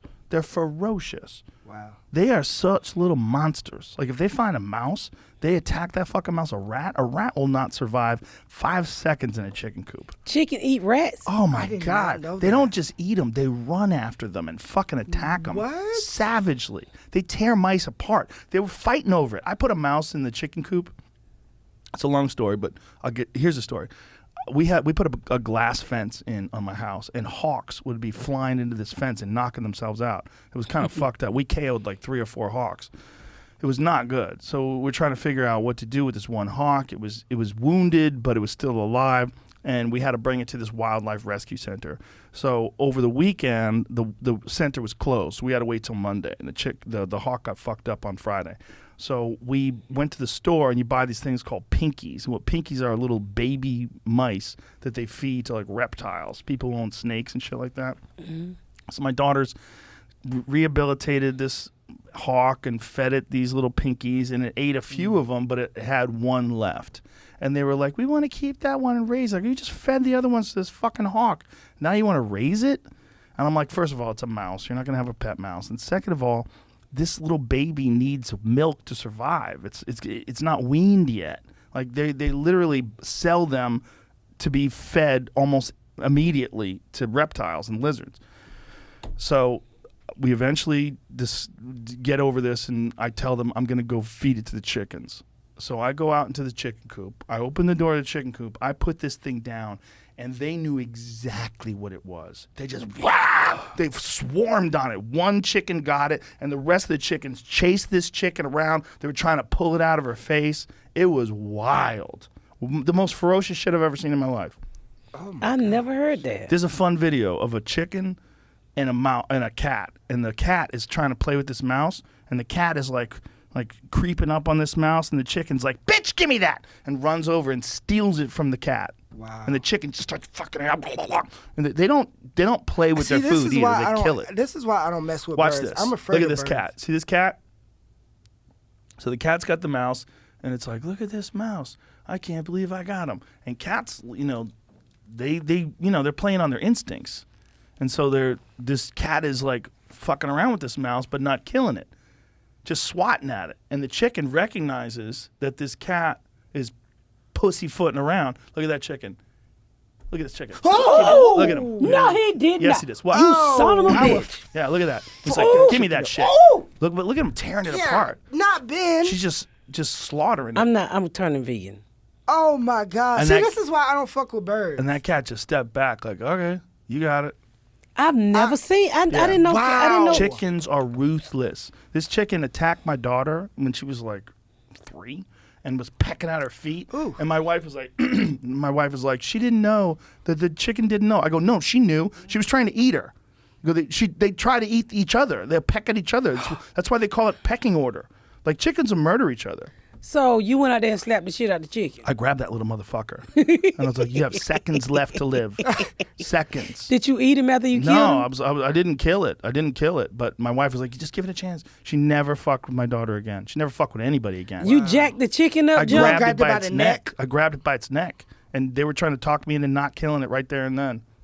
I was like, I will fucking kill you. And the chicken was like, okay. And I put it down, and that was the end of that. Never did it again. I gotta tell It's you, almost this like it knew. My husband, one time I had just remodeled my house. I lived in Riverdale, Georgia, and I don't know how these rats got in my house, big ass rats, and they had chewed through the cabinets that I had just had some brand new cabinets put in.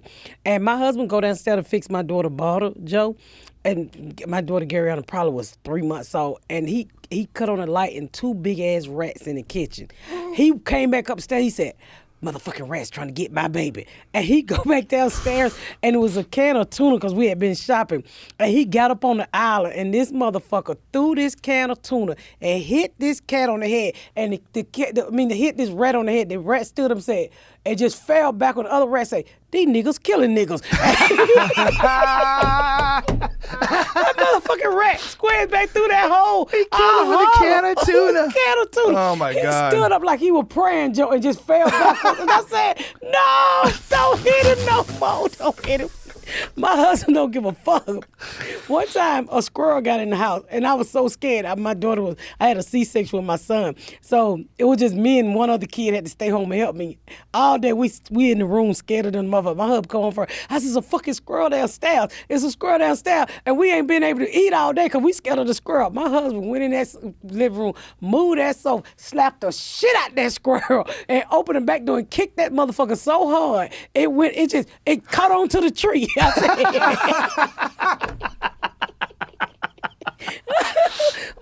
said, "The motherfucker, you going to jail for animal abuse." He had just bought a truck one time. He come out, all these cats just laying on top of his truck. He whooped them cats' ass. Do you hear me? He mean as fuck. He said he don't abuse animal, okay? Don't be calling Peter on a nigga. He just don't want you in his house or sitting on his new truck. I understand. I went to the airport once and I left my car there for a week. We went to Italy. And we came back home, and cats at the airport, they live there. There's a bunch of cats living at LAX. They had shit all over my car. I mean, all over it. It was all over the ceiling of the moonroof was covered with shit and piss. Like, they had decided that my truck was a litter box. It was disgusting. And they stink. It's on. I think it's still on. It's on Instagram somewhere. Do you have cats? Not anymore. No. What, you got dogs? I used to, oh, yeah, I love have a your dog. Got Marshall. more followers than I do. He's so adorable. cute. Yeah. I haven't What had kind a of dog dog. do you have? He's a golden retriever. Oh, I had a German Shepherd pup. Oh, those are great. They're smart dogs, though. Yeah, he killed himself, though. Oh no! Yeah. What happened? Ronald Reagan got reelected. He jumped off the back porch. That was the cover of my sunroof. wow. By the way, that's just a little bit of it. When I drove, it was making all this noise. I was like, "What the fuck is on the roof?" And we stopped, and my daughter started laughing. They said, "There's shit on your roof." I'm like, "No." Joe, that don't Yeah. look like cat turd. That look like grown motherfuckers. No, that was cats. I saw the cats. Oh, like God. men. Yeah. It had them dried out and did they everything. You was eat? gone for a while. We were gone for like, it says I was parked there for 11 days when we were in Italy. They had What shit did they- and pissed all over the sunroof. It was crazy. They like You your already drove for 35 miles. That's all that was left. Yeah. there, so. Well, that was after I drove, right? That was at the gas station. So I drove 35 What miles you do, home. get bottled water and poured on top of it? No, I got it washed. Took it somewhere. Did it leak in your car? No. It's just a glass sunroof. But why they decided to shit there? Like, they literally shit only on the glass. They knew that was your car. Maybe. They knew it was fans. They thought this is going to be funny. They're like, he is going to laugh at this. But I guess they keep cats at LAX to keep the rat population down. Really? They need to take them to New York. That's what. Also, they do that on purpose. They do it at Disneyland too, you know. At Disneyland, they have wild cats running around. You'll see them at Disneyland. Wow. I just love Disney. You know, I am a Disney freak. I fucking love Disney. Universal Studio. I make them go love every Disney. year.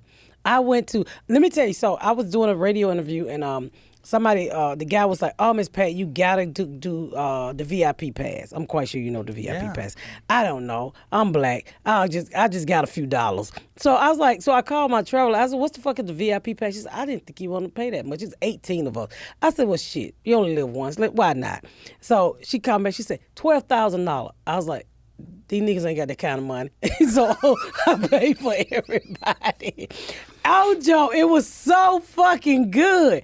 Oh, when I only rode 3 rides. But when I tell you, I kind of felt embarrassed a little bit because they take you through that side door and you Right. pop out and everybody's like, "Is that an athlete? Is that a movie star? Who the fuck is them?" And it was 18 of us. And I could just hear the chatter. Who the fuck is these people? And I kind of feel like, I felt bad a little bit. And then my friends who I was with, they would get out the ride and they want to get back on. I was like, "You some greedy motherfuckers. These people are waiting." And so they was like, "Would you like to ride again?" He's like, "Yeah." And they just kept jumping on the fucking rides and other people had to wait. Have you ever been been to Disney World in Florida? No, that's where we went. We went to Disney World Disney in Florida. World Yeah, in we Florida. did do it. Yeah. Disney World has that Avatar ride. Did you do that Avatar Oh, ride? that's Yeah. so cool. Oh, That's Not so me. cool. They did it. I don't do it. It's That's amazing. so cool. It's You talking about that when amazing. you flying Yeah, and you yeah, smell- yeah. What is My it called? friends were Cool. Remember what throwing it's called? up. Flights of something or another. It's fucking incredible. It's all virtual reality. You have headsets on. It's like you sit on top of this thing. It looks like a motorcycle or a jet ski, but they strap you in, and in the virtual reality, you're flying on one of those dragons. It's the best ride of all time. Man, I think they rode it 3 or 4 times There it that is. day. That's the yeah, ride. They rode it. Joe, we was finished with the park by 2:00. But Play the video so people can see what it looks like when you ride it. I'm telling you, it is 100% the greatest ride I've ever been on, by far. By far. Like there, POV right there. Boom, Flights of Passage, POV. It's fucking incredible. they loved it. My family loved it, Joe. You could feel the breeze and shit. Like they have fans And blowing scents, on you. all the scents of the flowers Yeah. and the water. And you have to like sync up to that thing that you fly on. What is it, the dragon bird or whatever the fuck it is? You link to it, and then you fly off. It's wild. I mean, it is fucking wild. And I love Disney World. Yeah. You stay at a resort. I'm quite sure you got a home down there. No, I don't have a home in Florida. I love the resort. I stayed at the what did I stay? The Contemporary. It was okay, but I'm on my way back for Memorial Day, and it's like 60 of us going. You excited? Yeah, I love fucking Disney. You know what? And I don't do a lot of rides. It's just like seeing, because I don't have family, real family, just the people that I take in. And then I'm always, just to see the people that I gather and see the smile on their faces. And, because I'm 49. I'm not going to get on that bullshit. But I just feel like I'm with family. I'm having fun. And it makes me happy. And it's like Disney again, bitch. It's either the boat or the park. And you're going to shut the fuck up because I can finally afford to go to Disney. And I didn't even know Disney exists when I was a little girl, okay? So I'm going to fucking and she Disney. rode around on a scooter. On a little, because she didn't feel like walking, so she rode Did up. you get a scooter? You got a Disney scooter? So my How husband dare had you? How dare you? Fuck you, Jordan. You know how to walk? What the No. fuck are you doing on one of those scooters? Let me tell you what happened. Don't you tell me shit. No. My husband fuck you, Joe. It's hot out there. I had a wig on. Okay, he trying to give you a bitch can't a heat walk if stroke. you got a wig on? So my husband has a torn ACL, so I rented the scooter for him. And he's like, I'm not getting on that old people shit. And I'm like, you don't want to ride the scooter? I don't pay for it. He's like, I can fucking walk. So I said, fuck it, I'm getting on the fucking scooter. So here I am, flying through the park on the fucking scooter. Oh my God. And we walking every fucking way. So I had the scooter already rented and paid for. I sure did rode that fucking So scooter. you took a ride to get on the rides. Oh my God. My husband's like, you should really get off that fucking scooter. What would you have done if someone recognized you? I got recognized like twice. On the scooter? They was like- Oh my After this God. shit, they probably. You see my T-shirts I made? Yeah. I told my kids, don't ask for shit. We just left Disney. That's awesome. Yeah, that's my niece. We had so much fun, and we go. I get into it, Joe. You gotta have the ears. You have to Yeah. have the shirts. If you don't Yeah. participate, I kick you the fuck out of my group. You have to stay where I'm staying. You gotta have the spirit. Yeah, you got to. And if you can't Yeah. afford it, we're gonna sell cookies or T-shirts till we all can afford this shit. And I mean, some people, I was like, look, motherfucker, come on the road with me. You can work for me a little while. We're gonna do a bake sale. We're gonna go. We're gonna do this shit the right way. Because the experience I had last year, I'm like, you're never going to get me to do park hopping again. You're never going to get me at a Motel 6 again. Bitch, I had a resort where they make up your bed when you blink your eye. You want to hear something crazy? So we Yes. walk in the resort, it's 18 of us. So I rented a car, and my kids got on that Mickey bus, right? My whole family. So we walk in, we all dressed alike.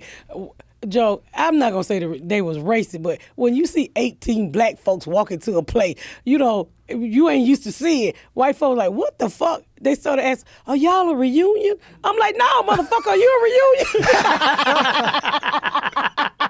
Are you a reunion? We kept getting asked, oh, you guys a reunion? What are you celebrating? We on vacation, white people. Ain't you on vacation? And we got asked that shit like 100 times. Are you a reunion? What do you guys celebrate? Nothing. What the fuck are you and them 4 white babies celebrating? we on vacation, white people. We just dressed alike. Can you leave us the fuck alone? They kept asking us that. Because every park I had a t-shirt for. And you have to wear my fucking t-shirt and eels and hats. I go all out. And I do it all myself in between all of this bullshit I've been doing. And they just, the whole weekend. Every park you had a different shirt? Mm-hmm. I've already started making shirts. Well, Disney World, for people who've only been to Disneyland, Disney World is like 10 times bigger. Yeah. 10 times It's bigger. so big. I went and I could only go. I was supposed to be there for 2 days, but it stormed, so my flight got canceled. So I could only do 4 parks in one day. Oh, my feet was hurting. My feet was hurting going from Epcot to what's the other one, Animal Kingdom. And you know Yeah. what? Disney is so, they was, okay, I bought all the Disney part, and then we did the VIP at the Universal. But it rained so bad during 4th of July, it right? rains a lot down in yeah. Florida. So it rained so bad that we couldn't go to Epcot. So the lady who booked the trip, she's like, well, I've never heard of Disney giving your money back or giving you a refund. I said, let me tell you something. Miss Troop, my 3rd grade teacher, said the dumbest question is the question not asked. I spent like $6,000 for all of these tickets, and we didn't use. So she was like, well, Pat, you can give it a try. I said, shit, I'm going to ask you anything, Joe. If I'm broke and I need to borrow something, I'm going to call you. But, hey, Joe, I'm hurt. Loan a bit some money. So I called Disney. I said, look, we didn't use the 18 tickets. They said, no problem. Are you coming back next year? I said, hell yeah. Did you do the other Avatar ride, the one where you get on a boat? and We you did go- all of them. I didn't one's do it. beautiful. I stayed behind because I had my grandkids, but I let them do. We was through at that park. We had so much fun. Oh, that's awesome. And so this time I'm doing VIP for all of Disney and VIP for Universal too. Yeah. It's gonna be dope. Orlando's a wild place in that regard, right? There's so much shit you can do down there. It's so much shit. You know, Disneyland is so big it has its own bass lake. Really? Yeah, Disney would take you on a bass fishing tour. My youngest loves fishing. So when my daughter was down there with my wife at another place, I took my youngest to go bass fishing. Woke her up at like 5 o'clock in the morning. Really? Yeah, she I'm loves gonna it. see if my husband want to do that when we go Bass back. fishing. Yeah, it's great. I'm telling you, it's like an amazing bass fishing lake. Like there's bass all over the place in this lake. Wow. They keep it stocked. Can you keep the bass? No. You I don't gotta like throw that it kind back? of fishing. you Yeah, gotta release them. Yeah. Wow. I want to catch something I'm gonna eat. Yeah, I understand. Normally I do that, but my daughter was into it. She just wanted to go. Yeah. Well, I wonder what the fish be thinking. Like when you have to throw them back, I'm like, are y'all stupid? Because why do you keep biting if you know that we always throw you back? You always Well, bite. It's never real food, but you keep biting it. Well, Because- there's plenty of real food out there, though. You're tricking them. There's so They much put real food. They put real. Well, there is real food. There's real fish. They eat fish. That's the only reason why they stay. It's not like they don't survive off of what they get when you're fishing with them. Like they survive off of So they- minnows that are swimming around. So they don't. So it's like Russian roulette. You don't know if Right. the hook is the. Exactly. Got you. They eat They, the they don't see tadpoles. that well. Their brains are very small. That's what I was thinking. I was like, why did they keep? Yeah. Nigga, don't you know it's a trick? Why do Yeah, you they don't keep getting on the no, hook? No, no. Well, it's almost like bad sex. It's good, but you keep going back. Well, most of the Was time. that not a good No, finale? it's a bad analogy. This is why it's like if you eat a bass and that bass is 5 years old, if that bass got caught once in its life, that's a lot. So out of the 5 years, it got caught once or maybe twice, but 365 days a year, it's eating something. So all day, so that- that So makes a all lot of day, sense. every day, it's out there fucking up other little fish, and So that's I- what bass do. That's why why I their love mouths this are so fucking big. podcast. You learn something. Learn some Right. shit. Yeah, I know. Did Because you know that? this boy actually thought they were just waiting on you to fish for them to eat. Literally. I didn't think that. That's you never been fishing? I've been fishing, but we always keep them. I never Right. throw them back. I fish Yeah. for catfish, so we never keep Oh, them. yeah, yeah, So yeah. like I was like, when it's a property that you have to throw them back, why do they keep biting the damn hook? They don't get caught that much. If you think about a lake that's like 1,000-acre lake or however big this lake is, how many fish are in there? It's like who the fuck knows? Hundreds of thousands of fish. I'm not used to fishing at Yeah. big places like that. So that makes sense. He look Po Dirt, Texas. Okay, this baby just get Joe. You got to work for. He gonna come visit a few more times. I love catfish. I love Oh, catfish. it's so good, ain't it? Yeah, it's Have you ever great. fried the tail? It tastes like French fries. No. If you cut off the tail whenever you cook them and you just batter it and then put it in the pan, it tastes like French My fries. mama used to Really? fry the Yeah. head. The heads. The cheeks are good. You can cut the cheeks off. She used to fry the catfish head and brim heads. Brim? Brim. That's a fish? Yeah. Brim, Yeah. brim head. Brim, Yeah. you never had. They got enough bones in them to kill you. If you want to kill your mate, feed him a brim sandwich. Right. Yeah, there's a lot of bony ass fish like pike and apparently tarpon. Tarpon's filled with bones. A friend of mine caught a tarpon. What is that one that's supposed to be a? I'm gonna fuck up the word because I fuck up a lot of words that make your dick hard. What is that? One? Which one? Fish? Is it fish? Okay. I'm fucking. I wish Queech was in because she know everything to make your dick hard. There's a fish that makes your dick hard? Aphrodisiac. What's that Oh, shit? yeah. That's an aphrodisiac. But What? there's a fish that's an Right. aphrodisiac? What is it? Salmon? Salmon? Get the fuck out of There's here. no salmon make your dick Like hard. most seafoods, salmon enjoys a rich history as a natural aphrodisiac, but it's only in recent times that we pinpoint this fish as a sexual powerhouse. That sounds like Wow. something was written by a salmon fisherman. Now, I ain't never had no sex with nobody that ate no salmon. Have you ever fucked after eating salmon? Have I ever fucked Yeah, after I have had you salmon? ever I'm sure I had sex have. after eating salmon? I'm sure I have. Yeah. That's wild. I don't think it's any I've different. never, that doesn't make any sense. I don't. How could it be? Look, see, what does it say? Who fuck after they eat? I be Right. up sleepy. Really? Who got that kind of energy? Me. Fish is loaded with minerals, amino acids, and heart-healthy fats that promote sexual well-being. Wow. There you go. But So I guess it's omega-3s. shouldn't you let it digest first? I mean, your food, you just gonna go banging on a full stomach, Joe? You trying to throw up on a bitch. No, I'm not going to throw up. You, I would if you jigging me. That whole meal. That shit gonna be right back in your That face. should be an episode of your show. Right. Fucking after food. You can't do that, Joe. God damn, everybody ain't in your shape. You get on the fat bitch, she gonna throw all up on you. You gonna rock that whole meal out. This should be an episode of your show about how to time fucking. How to after time the it. food digest, But and you done when? took a nap. Oh, okay. After food digest, So and take a you nap. telling me you can eat a full meal and go in the bedroom and make love? Oh hell yeah. That's dangerous. Dangerous. That's dangerous. Fuck. Cause some of that shit might be still stuck in my esophagus. Really? Can you do that? Yeah. The fuck is wrong with me? I'm out of shape. When I can eat, me and my husband, we both go to sleep. Well, there's nothing wrong I think with we that fall asleep either. at the table. There's nothing wrong with that either. So is it good to have sex? I guess Yeah. it would burn some If you're calories. horny. Yeah, if you're horny, who cares? I need an aphrodisiac. An Get you some aphrodisiac, some salmon. I eat salmon all the time and they never did shit for me. Yeah, I don't believe in it. That don't make sense. I'm Yeah. at the problem now. I'm at the point now, and I know you probably don't want to hear this shit because you're a man. I love to but, hear it. I'm hot flashes, and they move. I'm 49. They Yeah. move. They was in between my titties. Now they in between. They in my ass, Joe. And this is when you hit menopause. You get these hot flashes. Where it ain't So stopped. this- Where they coming. You get the symptoms, then eventually you dry up. So it's just like you get like it feels like you got heat. It's like somebody put a blow dryer in between your titties, and that's in my Really? butt. Yeah, Whoa, it's in hot. between my legs now. It be fucking up my panty liners. Jesus. They say that oysters are supposed to be an aphrodisiac, right?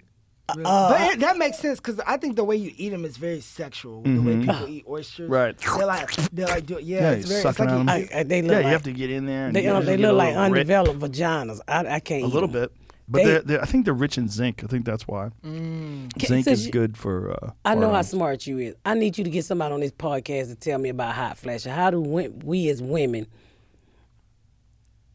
deal with hot flashes? It's a good question. I wonder if there's something that like you could use to mitigate it. Whether it's a diet thing or maybe There it's ain't a no diet. hormonal supplement thing. I've seen skinny people burning up, Joe. No, that's not what I mean. I mean diet, like foods, like different foods that you can eat that like can mitigate it. I don't mean like go on a diet. Oh, I mean like your diet, like what you eat. But I think I bet it's hormones. I bet like they could Off give the you hook. hormones. What do they do for hot flashes? Jamie will find out. I Ice bet it's packs. like hormonal replacement. I bet that's what estrogen. Yeah, there it is. Oh, so Yes. you could take estrogen supplements, Yeah, maybe. yeah, you take estrogen. but then we grow neck hair. No, that's testosterone. The most Oh. effective way to relieve discomfort of hot flashes is to take estrogen. But Hmm. taking this hormone carries risks. Dun, Uh-huh. dun, dun. What are the risks? Let's see what it says here. The risks are you're going to want all the dick. What are the risks? Does it say He the risks? say you gonna want all the dick. Does it say? What is the risk? The most effective? The risks. There's no. Okay, where are the risks? Medications such as antidepressants and anti-seizure drugs. Where'd you go? Oh, okay. No. But that's what I'm going through, America. If you know some good ways to cool me down, well, because I'm at the point, I fly with no bra on. And Just because of the hot flashes? yeah. And I know the person sitting next to me, they be like, this bitch ain't got no bra. I like those glasses, by the way. Oh, you do? They look good on you. I Oh, like you don't those. ever like my glasses. Those, I like those. Those fit. They look good. I can't see shit, so when you put that on, fucking cross-eyed. I can't see shit either. Yeah, but if you figure out a way, please let us know how to cool me down. Because I bet it's the estrogen. I bet that's what it is. I'm quite sure that's what it is. Yeah. Where do I buy that? Wow. You can buy Go to a plant vitamins, right? estrogen. Asian women who consume soy regularly are less likely to report hot flashes because soy actually elevates your estrogen and other menopausal symptoms than women in other parts of the world. One reason might be related to the estrogen-like compounds in soy. However, studies have generally found little or no benefit with plant estrogens. Interesting. So a bunch of different foods, ginseng, vitamin E. Nothing. Just live. Live and burn up. Hot titties forever, Joe. Man, well, to give you something to talk about. What? The hot flashes. Oh yeah, It'll give you old something women, to talk old about. bitches love that. Them They golden do. They always like to talk about it. The They always golden got girls, fans out. golden girl pussies. Yeah. I'm so old. We old bitches can't put landing strips on them. We just let it grow and burn up. Do you let it grow now? Yeah. Madness down there? Well, you know I'm African American, so it's like Jackson 5 down there. Jackson 5. With no chemicals. Oh. I mean, I don't have time to be shaving. I mean, you know, some days I understand. lift my stomach up and whack, tack, tack, but it's nothing. It's nothing sexy, you know. My friend be like, I'm going to get me a landing strip. Bitch, you got planes in your pussy? Have you ever been waxed? No, I can't. I'm very no. I don't want nobody down there in my vagina, just yanking the hairs off of me. I don't. I think that's very lazy. You know that you can't shave your own vagina. But So- isn't it more efficient if you get a wax? Doesn't it like take a little bit longer to grow back rather than Yeah. shaving? Or the worst is like you get it lasered. They zap it. They kill the follicles. But who don't? I'm 49. When it get cold and that air try to get between your legs, that vagina hair block the air and it keeps the clit from freezing. Well, if you live in a cold climate, yes. Yeah. So I live Yeah. in Indiana, so you true. can't just walk That's around no true. bald head vagina. You could be in the hospital. That's true. Yeah. Or just wear pants. The air come through Like the a lot of pants. people. A lot of people out there with shaved pussies walking around in subarctic climates. I don't understand why you want all the hair off. It itch. You mean when it's When it's growing back? back. Yeah, I don't want that. Then you scratching like you got crabs, and you ever had crabs? No, I haven't. Keep I felt asking very my- fortunate. I knew a friend who had it and he got it on his eyebrows. On his eyebrows? Yeah, How did it yeah. crawl up there? Well, they went everywhere, but he had them on his eyebrows. I know somebody had them on their eyebrows too. You do? Yeah. Are you he probably serious? He was probably eating pussy, and the crabs jumped to his eyebrows. Whatever They're like, hair they is it? just find hair? Yeah, Like they live in They hair? lock Well, on. they're so small you could barely see them. You'll know they there because they itch like fleas. Yeah. Wow. Yeah, I And know. so this dude had them, and he had them in his eyebrows too. and That's wild. and you know you get that shampoo. For the eyebrows? You get the shampoo for down there. Yeah. I tell you what's the most embarrassing moment. I won't say what. I had to go pick up some crab medication for a relative one time. I'm married at the time, so it wasn't me. And I go up to this. I was at Greenbrier Mall, and I go up to pick up the medication. And the guy who was working the register, little gay guy, this motherfucker was like, well, what you have is crabs. Would you like for me to tell you how to use the medication? I said, bitch, if you don't give me that package, I kill you. He said it out loud. Right, this was probably about 20 years ago. Right there. Do you need to know how to use your crab medication, ma'am? Jesus I said, Christ. that's not my name. That's not me. Give me that goddamn medication. It's shampoo, nigga. I know how to use this shit. Okay.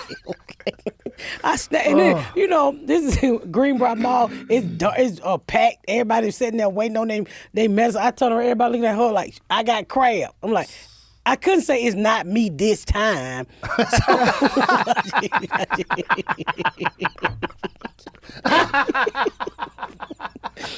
Joe, I just took the medicine and went out the fucking door. I said, this motherfucker just embarrassed me. He did it on purpose. He did it on purpose. For He sure. probably did for having Yeah, for crab. sure. You should know. Yeah. I was like, what the fuck you got?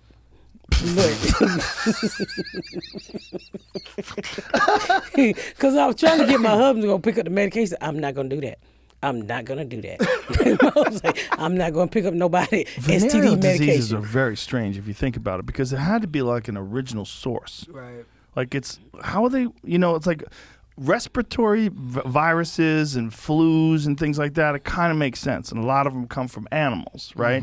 Like the swine flu comes from pigs. Avian flu comes from birds. It gets into people. It jumps species and lands on people. And then we get it. It makes sense.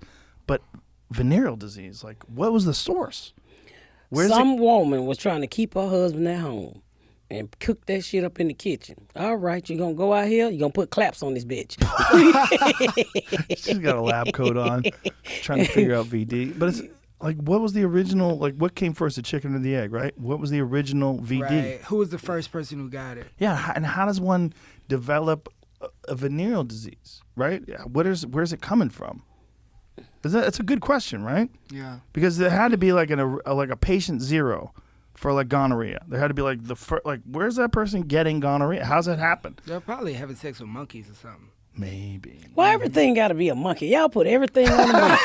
God damn. But what about a rhinoceros? That's the scapegoat. The monkey's the monkey, scapegoat. it's the monkey. Yeah, every time a disease comes, the monkey gave it to her. And what? People fuck giraffes, too. Rhinoceros. Yeah, do they? Giraffes? Fucking Jesus giraffe. Christ. The pussy is too high. How they gonna get to it? You just saying. gotta drug it. I'm just saying. I cannot. I'm just saying. Every time a disease pop up, the monkey did it. The monkey did it. True, Why- right? why? That was the thing with AIDS. They always said that. The Yeah. monkey did it. I mean, Did I you know ever see this. Chappelle's bit about that? I think I Oh did. my God. He's like, do you know how hard it would be to hold a monkey down and fuck it? You right. You right. Oh my God, Chappelle's bit on that is fucking brilliant. Oh yeah. It's I'm so like, funny. She may look clean, but pick up good time girls, prostitutes spread syphilis and gonorrhea. What is this from the 50s? It looks Wow. like it. It looks like the wartime. You can't like beat the Axis if you get VD. Oh wow, so that is World War II. Yeah, the first thing it said on Wikipedia is that 1494. Was the first VD? Yeah, syphilis outbreak in Europe. Oh, I can give you guys some information. How about this?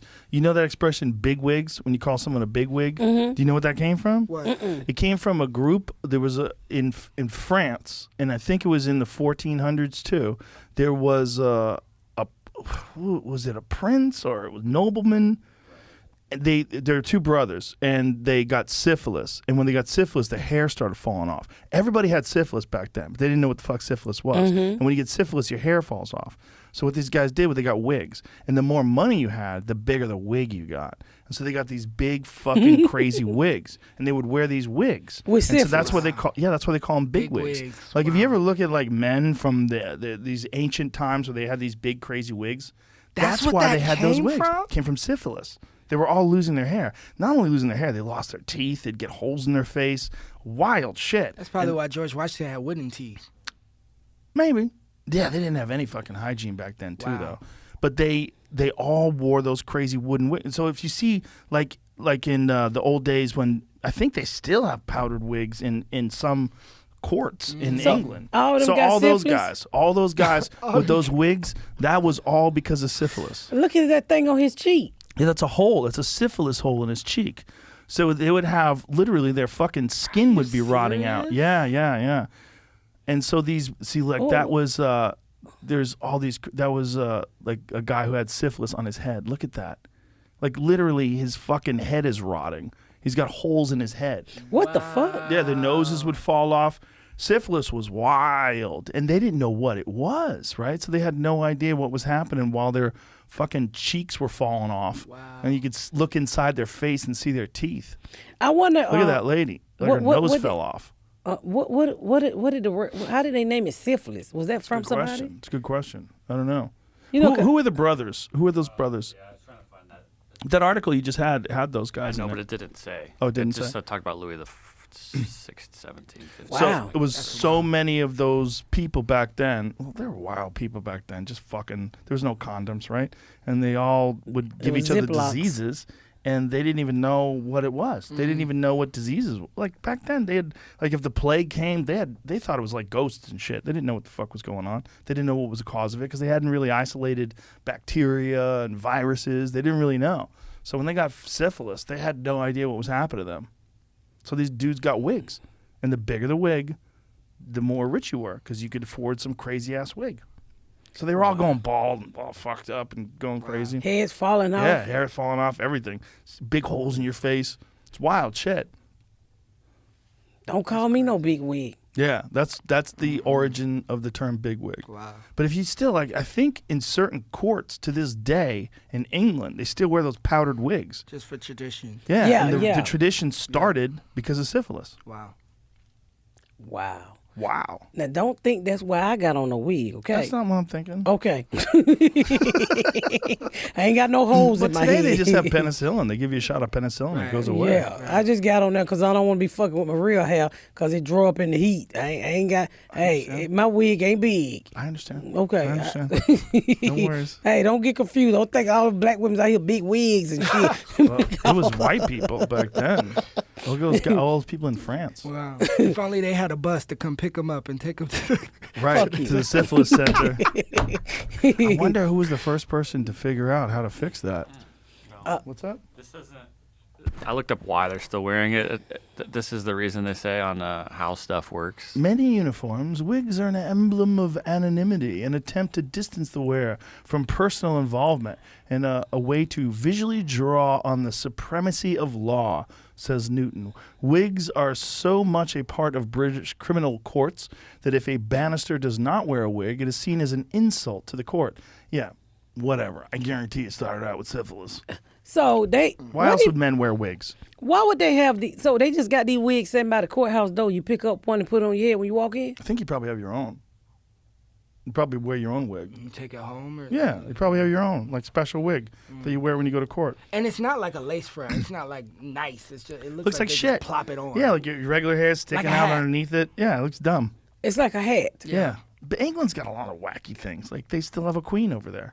For I whatever didn't reason. know. I heard that I heard somebody have a conversation. They were like, they feel like that a lot of British people are unattractive, and then they were saying that that's because way back in European history, there were inbred, like people used to inbreed. For sure, the royals. That's wild. For sure. Yeah, yeah. There's a lot of images, like paintings of royal families from France and all over Europe where you see their like eyes a little too close together, they look a little wacky. Because they all fucked each other's like cousins, and because you had to like only use royal blood, Wow. right? So yeah, you, I had no idea. Yeah, so if you had like a cousin, you had to fuck your cousin because you weren't allowed to fuck a commoner.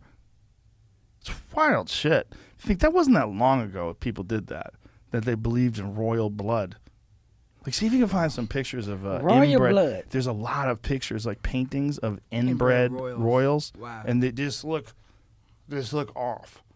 Is that, I have a friend who has she has a chocolate lab, and this dog's all fucked up. She got it from a puppy mill, and this dog's eyes are just way too close. I was just talking to somebody the other day about cross-eyed dogs. Well, this dog is not cross-eyed; they're just too narrow. Yeah. So see, look at that Wow. guy. 100%. Oh, Jesus Like Yeah. Christ. perfection.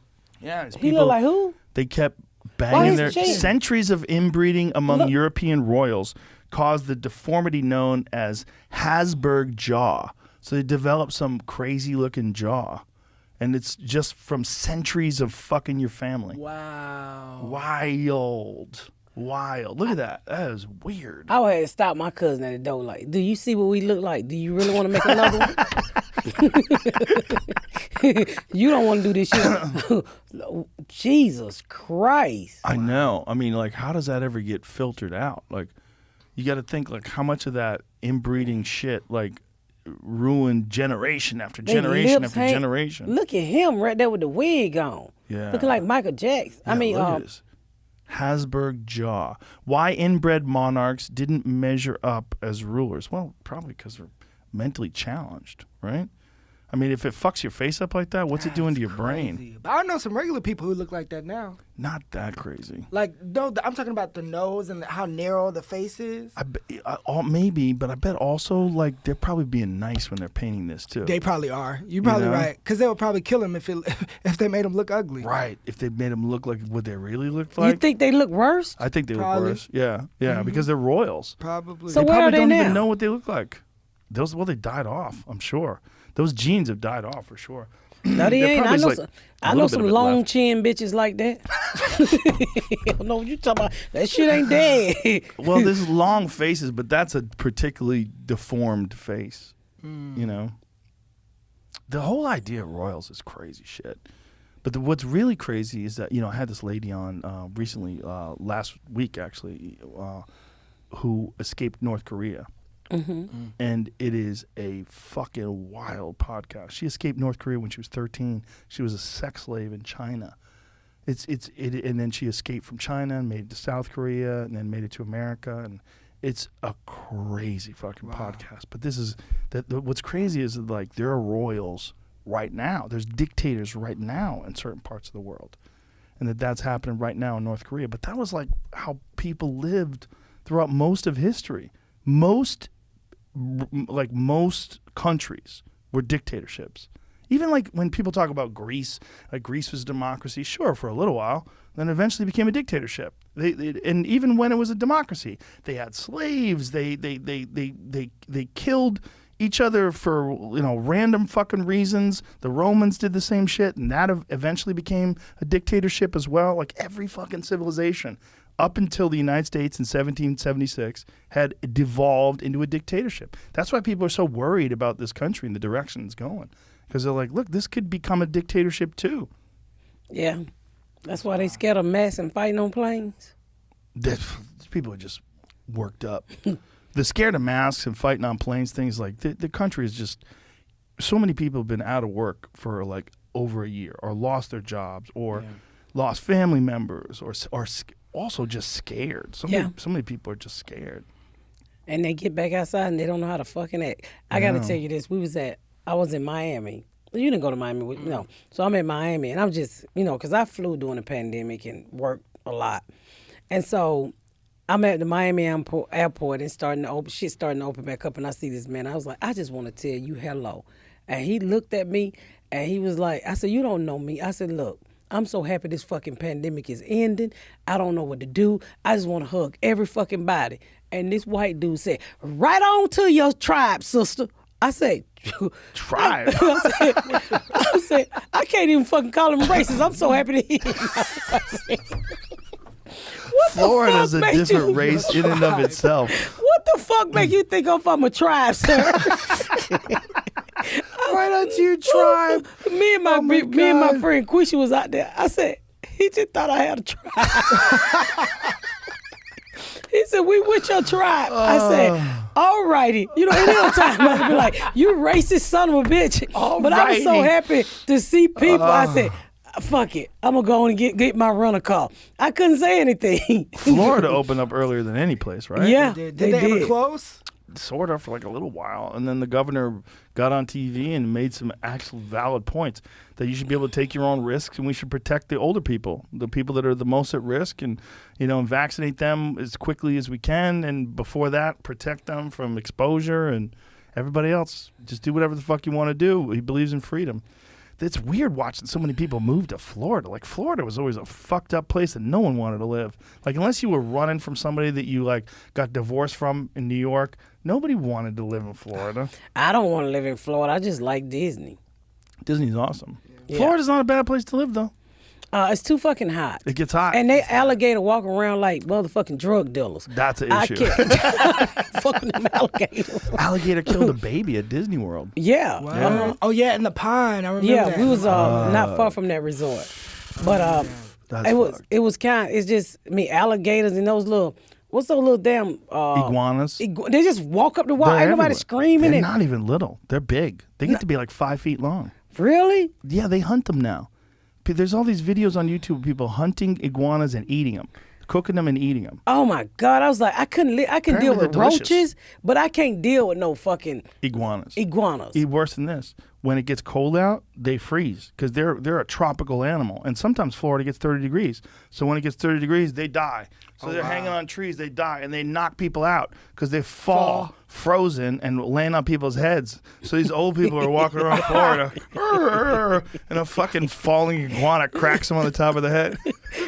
I like how you imitate shit. That family and the old people. I Can you like your imagine act that's how out, you too. go? I've had a nice life. You get KO'd by a fucking iguana. That's what takes you out. Yeah. Wow. Yeah. Before COVID. And the iguanas, just like the reptiles that they have, all the shit that's in the swamps, like all the pythons and everything, it's all just people's pets. That's Florida people. They're so wild. They just had like pythons and shit, and they're like, I'll throw it in the fucking swamp. No one will know. Meanwhile, now there's more pythons in the swamp than anything. They've killed all the mammals. There's like almost no mammals in the Everglades. They killed all the raccoons, all the marsh hares, all the deer. They did a survey recently of the Everglades where they were trying to find all these various mammals, and they said that they've been decimated down by a minimum of 90%. So 90% of, I think that was the number. See if you can find that. Like what percentage of mammals are missing in the Everglades because of the pythons? It's gotten so bad that pythons are eating alligators. What? There's a fucking picture of a giant python it died trying to eat a 12-foot alligator. I think I've So seen the that. alligator is breaking out of its body because like it's swallowing this thing whole, and this alligator's like, fuck you. And then, Do it again. fuck you. Well, see, alligators can hold their breath for fucking days. Like they could be underwater for hours. And so the alligator just walked up out his ass. Well, he's like fighting through, and he burst still through the alive. thing's side. So they're Wow. both dead. They're both dead in this water. Here, look at this. Yeah, 99. Okay, I downplayed it. The PNS Journal scientists report that observations of some mammal species have declined by more than 99%. So a lot of them are just completely gone. Look how big that python is. And all of those things started out as someone's pets. It's really wild. There's so many of them. And here's how fucking stupid California is. You're not allowed to buy python goods, like a python purse or python shoes. It's illegal. They're exotics. We're protecting them. Meanwhile, they're everywhere. They're all go to And Florida. they're eating babies Yeah. and all kind of shit. Oh, pythons will eat everything. Yeah, they'll eat everything they can. They'll eat babies for sure. But see if you can get that picture of the one that ate the alligator, because it's crazy when you see how big the alligator is and how big the python is. And they just both died. Yeah, it's a battle of the monsters. Battle of the monsters. Can you Heartless, wa- cold-blooded I fucking can't watch monsters. Discovery Channel. Oh, I watch it all the time. Oh my God, it makes me cry when I see an alligator just grab a baby deer. I be like, don't eat him. It hurts my feelings. They're ruthless animals. All of them fucking coyote. Look at that. So that's a little one. That's no big deal. That's small. But there's a photo of Google photo gonna eat the- alligator. There it Ooh. is. That's the one. The one, the right hand corner. Jesus that one fucking right there. Christ. See that one? See how it's bursting out of its side? Yeah. So that is a python that died trying to eat an alligator, and the alligator like fought its way through the python's body. Did he get out? Nope, didn't make it. Died. They both died. So they found these two dead like this. But look how big that fucking python is. Wow. Crazy. Wow. In the Everglades. That's crazy. The Everglades is just monster soup. That's all it is. It's just monster soup out there. Who go out there? Crazy white people with those fan boats. Yeah, they got a show like that, don't they? Oh, yeah. Swamp people. Yeah, swamp people. That's a great show. My husband love watching that bullshit. I'm like, I don't see how you can. First of all, I speak Ebonics.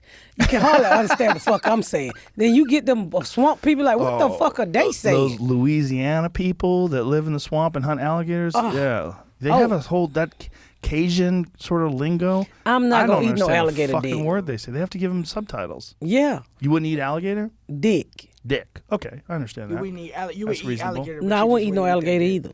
I'd eat alligator. I don't eat no frogs. I've had alligator at a restaurant before in Florida, but it was like frozen alligator. That it's like if you eat it like Chili's, and they, it's like that caliber of food. But apparently, everybody that I know that has actually hunted alligators, I know a lot of dudes that hunt alligators, and when you eat it, if you eat it fresh, it is delicious.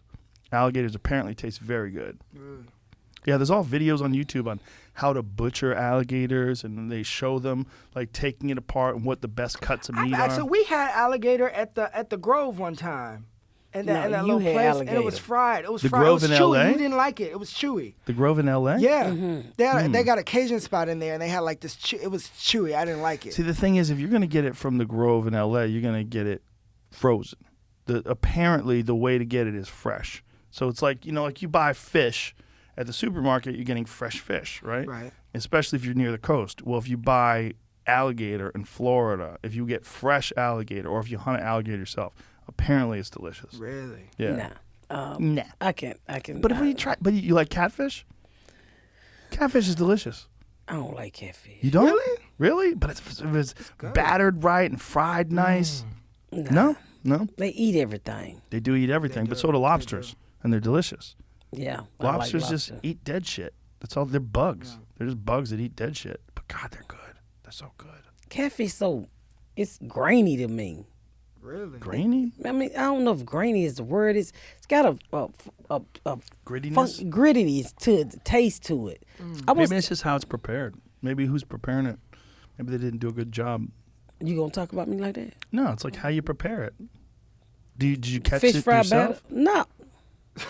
Okay, but if you catch it yourself, then you know like how it was cleaned and how you gutted it and cut it. And a lot of times people will soak them in milk. That's one of the things they do with catfish.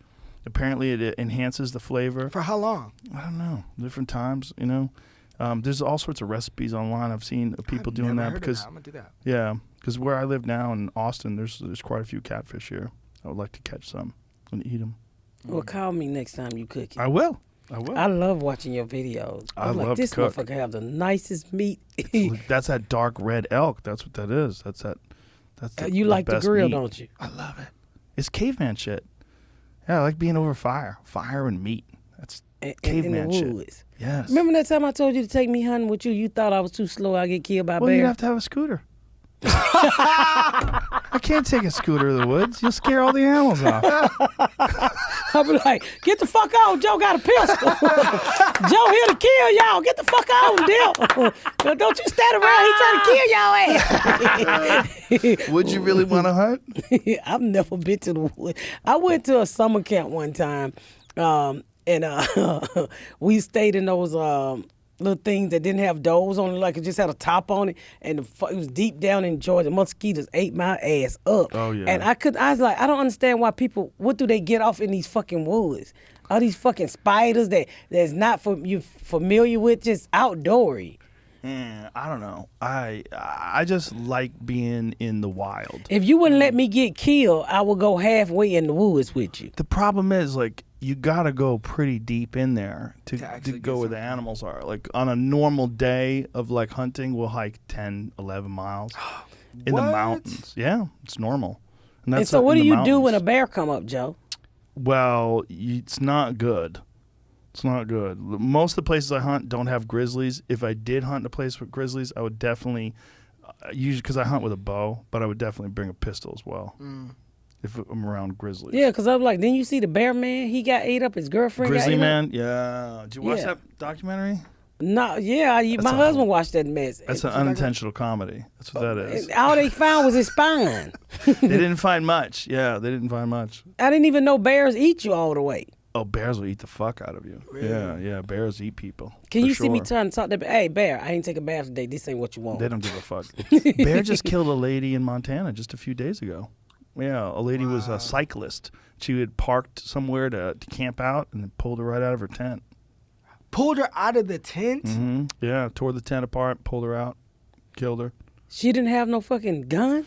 No, she was like, I'm just like out here in nature. She's like a cyclist. You know, a lot of those people are, those cyclists are, they just love hiking and, outdoors type shit. And they probably think they're going to be okay because most of the time you're okay. Did But he it's eat very her? rare. Yeah, it started eating her. Yeah. Somebody ran him off? I think they eventually found it and killed it. Yeah. How do you know that was the bear? How you know he ain't gonna kill the wrong bear? How do you didn't get a bear time to say he ain't having nothing to do with it? Well, once they kill the bear, then they can do an assessment. But But generally, what if her titty went in his throat? the way they find out is the bear usually is protecting the body because the body's his. Really? Yeah. So if a bear kills he you, hanging out with her. They usually bury you. They bury half of you. They eat what they want to eat off of you, and then they start covering you with dirt. And then if you go near the body, then they rush you. And I think that's what they did with her. I think they tried to come near the body, and the bear was protecting the body, which meant that it was his kill. Oh. Like I know a guy who was a wildlife photographer. I read him. I didn't know about him. I read about a guy who was a wildlife photographer, and he was killed by a bear. I think that was in Montana as well, pretty recently, because he had found a dead moose that this bear had killed, and he was trying to get close to where the moose was to take photos of the bear, and then the bear thought he was trying to steal the moose and killed him. So now both of them buried together, and now he protecting both of them, so he gonna eat them later. Well, this guy was like famous for wildlife photography, unfortunately. So he'd take these like really close-up pictures of bears, and he just rolled the dice too many times. Because they're just they're a 2,000-pound wild dog. That's what it's like. Right. I mean, they're fucking huge. They're so big. And the make yourself bigger shit don't work. To a grizzly?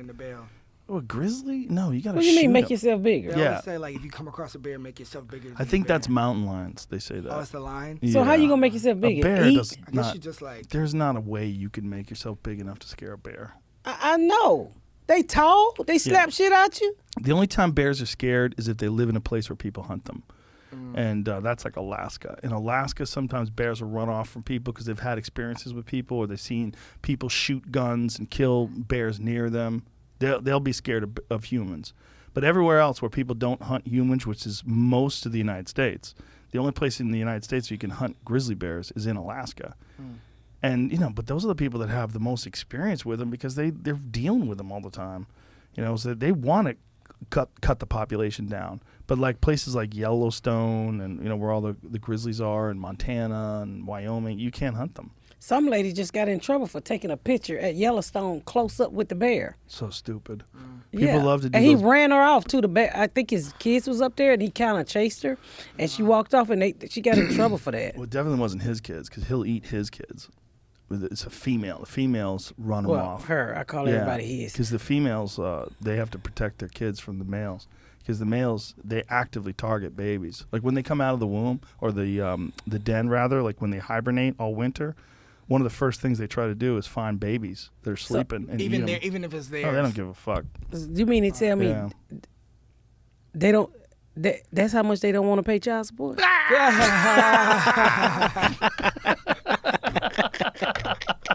That's how you get out of child support. You eat your fucking babies. Nature's just so ruthless. Oh, I Nature's know. so ruthless. That's why I don't go out there, Joe. If you're going to go halfway in the woods and we're going to set up a campfire with some marshmallows and Yeah. a little chocolate, That's nice. I do that with you, flat off the mosquitoes nice. and tell some spooky stories. Yeah, I can do that shit. But if you going with a pistol and a bow and arrow, I ain't going to be able to help you. Yeah. Well, it's not for everybody. No. You sleep out there too? Sometimes. Yeah. It depends on where you're going. Yeah. I don't like camping though. I really don't. I don't like sleeping on the ground. I would way rather like go back out and go somewhere where you could sleep. But I'll do it.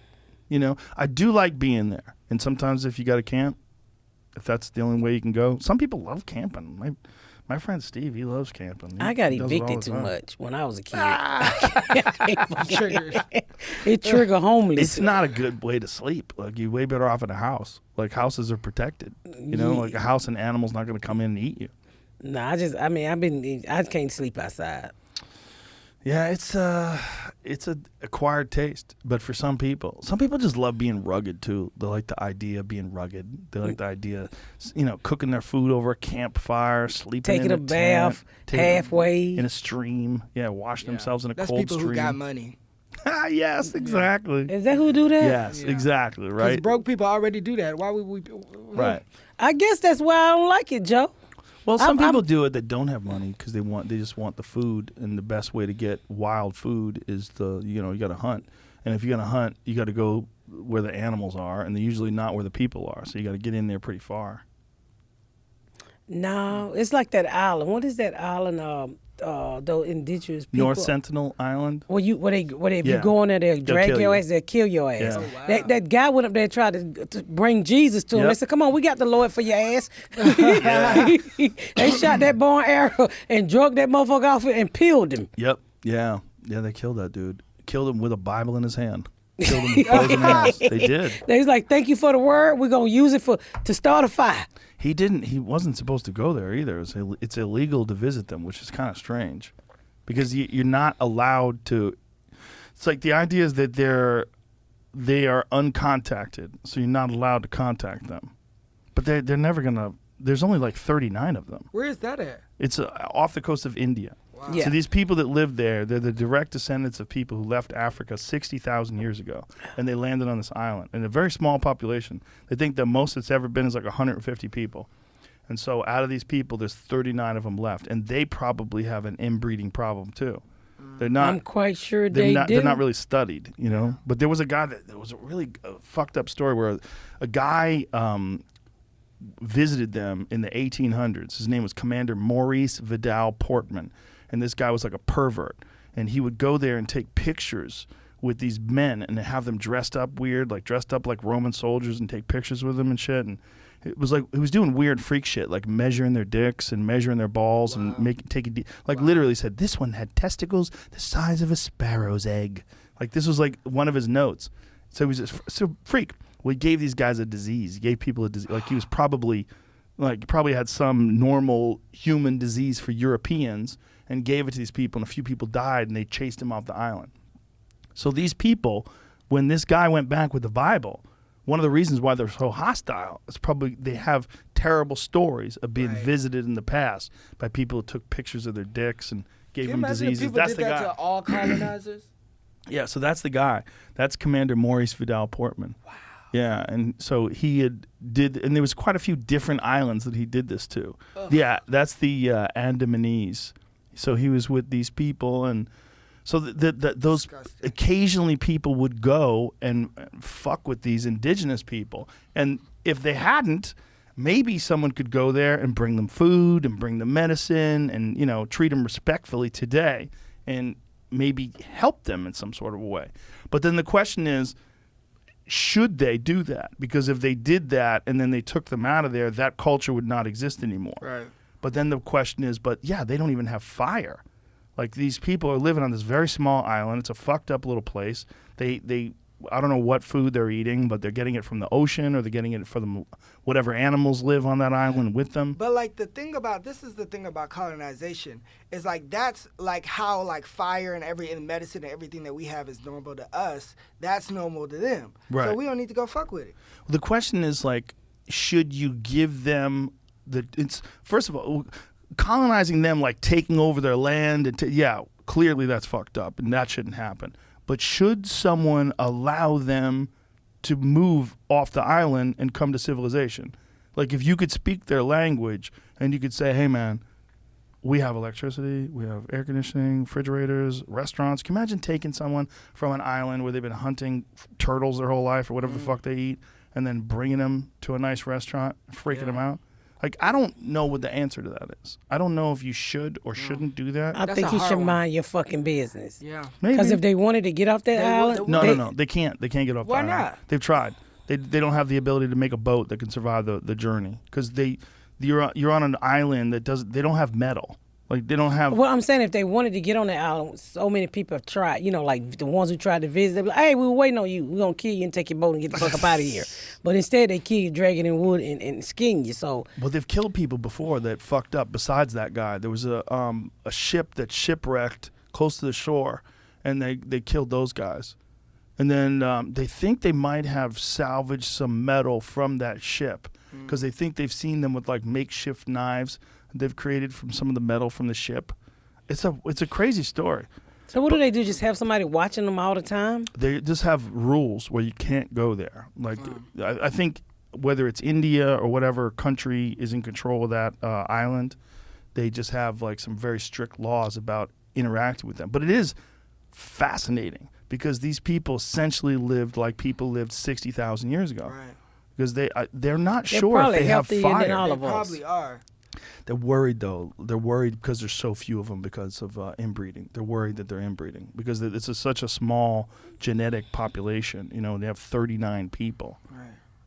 It's not a So lot. they're worried about molestation? No, they're worried that they're inbreeding with each other. That the genetic diversity is not enough to sustain a healthy population. Well, mind your business. It wasn't. That's Miss Pat's answer to everything. Mind your fucking business. It's 39 of them. I mean, Yeah. when they eventually die off, they just want the island. I guarantee you they want to put There's a nothing hotel on the island. island. There's nothing. Well, on, not yet. Maybe. Right. Imagine Not they did. yet. Imagine how fucked up that would be. Yeah, I mean, People working there at the hotel that used to live on the island, and now they work there. yeah. So they just want what they can't have. Leave them people the fuck alone. Mind your business, and you don't get killed. Yeah, but if the person could figure out a way to make a boat, maybe we should just drop off some boats.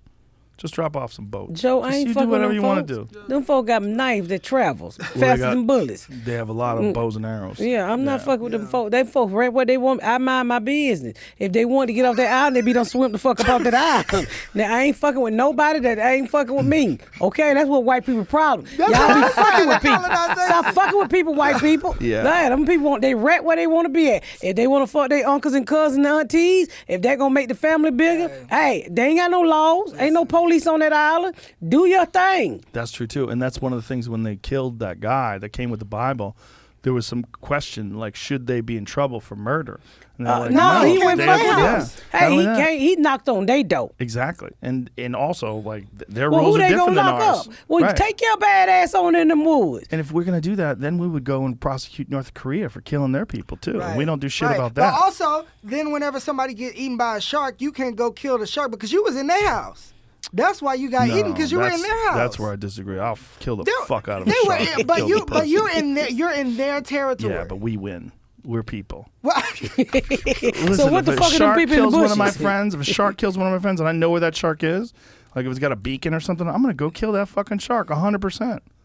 Yeah. I'm getting but it. don't you think that that's I'm gonna their eat it, too. so if you rolled your ass up near them folks' island, No, but that's a different animal. Okay, all That's right. like someone's house. That's like if Yeah, but if that's what I'm or saying the, with the shark. or the Amazon. No, That fuck ain't making no sharks. sense, Joey. Sharks. it's that's their Sharks can eat territory. shit. If somebody Not comes anymore. into your I just showed territory- up. I showed up with a gun. Now it's mine. so you saying what you saying? If a motherfucker jet skiing, it's okay for the shark to just yank his You ass in up the their jet ski? house. I'm not saying it's okay See? for them to No, eat he it. I'm crazy. saying it No. makes sense that they would feel threatened. No, or they I- would eat you because well, why are you let me here? just Why are you in explain. my house? Let me explain something Sharks to you. do not ever feel threatened. The ocean is way bigger than that island. And if Yeah. you see a motherfucker out here playing in your yard, just going on over there. You got plenty more room to go fuck around in. Yeah. The ocean is big. That's a good point. Like the island is theirs. I see that, but I just think it's territory. Like, don't go into their territory if you don't want to Joe get Rogan, eaten. he's black and scared of water. That's why he's talking that Yeah, shit. But if you saw someone kill one of your friends, if you saw a shark kill one of your friends, you wouldn't want to kill that no, shark? hell yeah, I want to kill That's it. what I'm saying. But I'm saying I can't blame it. Excuse me. Well, I'm you saying can't- I can't blame it. It's I would not kill a person, it. so you can't blame it. They kill everything they can. If I saw a shark kill one of my friends, I'm getting the fuck out. Somebody need to be able to tell this motherfucker story. I ain't no saying I'm not walking out there whooping that shark ass. Hey, that motherfucker faster than me. You know, I just had a scooter at Disney. I'm gonna do the most niggery shit. I'm getting the fuck out. I'm gonna walk on water like Jesus Christ. You hear me? Yeah. Hey, they got him. I was blessed. They develop these suits for people to wear around bears that are these bear suits. They're like these big metal suits with spikes popping out of them. Have you ever seen any of that?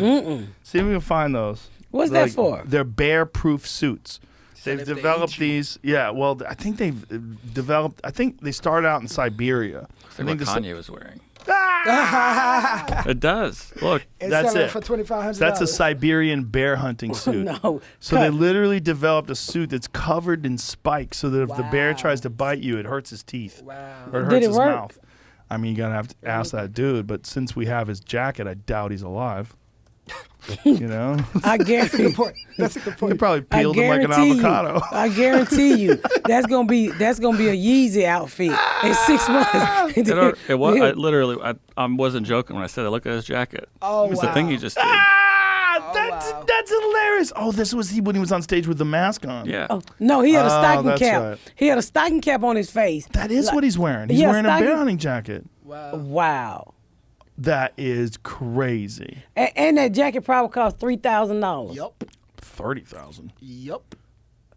That is What's so wild. crazy is they gonna buy it too, Joe. Of course they will. And they gonna buy that. I keep telling black people, I say Kanye is rich.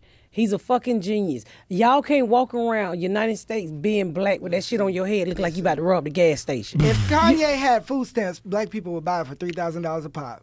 Not me. Kanye's an unusual human. Have you ever met him? No. His brain is firing at a different RPM than everybody else's. It's Wow. just I bet it going. is. Wow. It's just going. Like he's probably simultaneously thinking about new products while he's thinking about new songs, while he's thinking about he wants to reimagine housing, he wants to build houses, he wants to like develop like communities that are self-reliant communities where they grow their own food and use solar power, and the dude is just constantly going with new ideas, constantly. They're like he's like, do you know, there's people whose brains just don't work at the same speed as ours. Right. And that's one of those people. And his just constantly trying to process things. And he was saying that when they tried to get him on medication, they were like, listen, you got to get on medication. Like they tried to calm him down, but the medication made him, he started getting looked different. lethargic. Yeah, he gained a lot of weight. He looked different. He looked slow. He looked Yes, unhappy. exactly. And you know, like Exactly. it was a droopiness to his face. Mm-hmm. And I remember the black community like, what the fuck is Kanye on? Yeah. Wow. They put You him know, on some medication. But then when he got off of it, he came alive. Yeah. I don't know why he put the stocking cap on his head, but I guarantee you're going to have Yeezy across the top, and you're going to see a whole bunch of people with ski masks on, and there's going to be a lot of niggas in jail. Well, in this day and age where everybody has to wear a mask, that's the solution in his mind. That ain't the solution for us, Joe. Okay. Did you see Kim was wearing one too? Yes. She was? Yeah, she wore one too. She wore the whole deal. Her kids are like, "What the fuck are you wearing, mommy? What is this?" You don't pay $3,000 for your makeup, and then you got on a ski cap. I wonder how many people are gonna wear those bear hunting suits around now. Not me. People gonna buy them. 100%. Oh yeah, gonna buy they're it. gonna buy 'em. If he makes them, they'll buy them.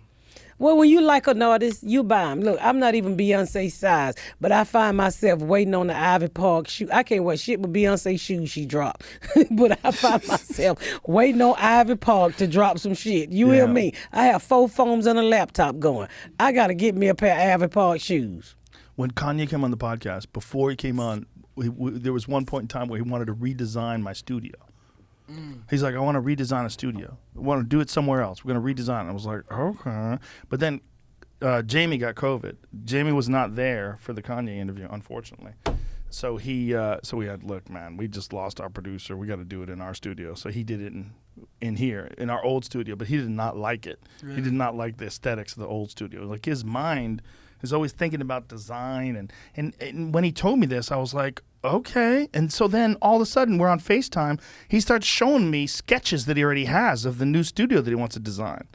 He was making a studio like a womb, like this big crazy studio. He had these wild ideas. Like his brain is on. It's like he's on jet fuel, just constantly going. Just. But that's why he can do all the shit that he does. It's not a normal mind. He had 2 listening parties. And did he drop the album yet? I don't think so. And still ain't dropped the album. And people, well, what the fuck, Kanye? It's like crack to him now. Yeah, but that's what he does. He gets everybody excited about things. He's a fucking genius. Yeah. He really is. Well, we're not gonna drop this. I should take the show back, and then After this podcast, everybody's going to be so hyped up for your show. yeah. Oh, Miss Pat's Hey, decided to hang on to it for a while, and now she has a bear hunting suit and don't forget the face mask and a scooter. Face mask, bear hunting suit, and a scooter just driving around Beverly Hills. Beverly Hills. I live in Indiana. I know. I'm just saying. Hey, I won't fucking put. Are you going to stay in Indiana? What if you become a gigantic star and the show becomes huge? You got to move out of Indiana Yeah, because they'll bother you there. they'll bother you anywhere, Joe. Yeah, but Do they're you going to get bother you peace? there. Ain't nobody. Do I get peace? Yeah. Yeah. I said, get the fuck out my face. Well, And I mean it. I mean, and I love my fans. I mean, God, I do. These people, some of them I been do rocking too. me from the start. And they like, I've run into people, can I take a picture? I said, let me talk to you for a minute. I ain't got no makeup. My wig ain't glued down. I ain't even washed my ass. I said, but what we gonna do is I'm gonna send you a gift or some shit, but you ain't gonna put. I said, thank God for Snapchat. So I said, give me your motherfucking phone. You got Snapchat? They said no. I said, well, I'm gonna do it on mine and I'm gonna airdrop you the picture. So Snapchat allow you to put on makeup. Even though when you don't have on makeup. That's hilarious. So I said, really? you're not gonna take a fucking picture because I already be doing my podcast with no bra on. You don't see me on my podcast. I be down there fucking sitting in my basement looking like I'm the only motherfucker with a podcast without a professional studio. Where are you doing your podcast out of? Just your basement? Out of my basement, yeah. Who you doing it with? Dion Curry, a comedian, and Chris Bangles. And how many do you have out? Oh, probably we got about 200 or 100 or something. I don't know. It's going good? It's going really good. Thank you for making me start it. It's going really fucking good. I didn't think I liked to talk that much. What? Did you talk to somebody about whether or not you like to talk? Because everybody would have said yes. Yeah, I actually like it, and the fans love it. Of course they do. I enjoy it. It's a breath. It relieves me every week. Oh, let me You tell have a fucking take one on thing. everything. You have a take on everything. Everything and anything you have a take on. For you to not have a podcast would be criminal. Yeah, so I started it, the Patdown, with me, Chris, and Dion, and it's great going name, really too. well. The Patdown. It's a great name. Yeah, because I'm a convicted felon. I used to get pat down, And your name's Pat. and my name is Pat. So but it's going great, you know, Beautiful.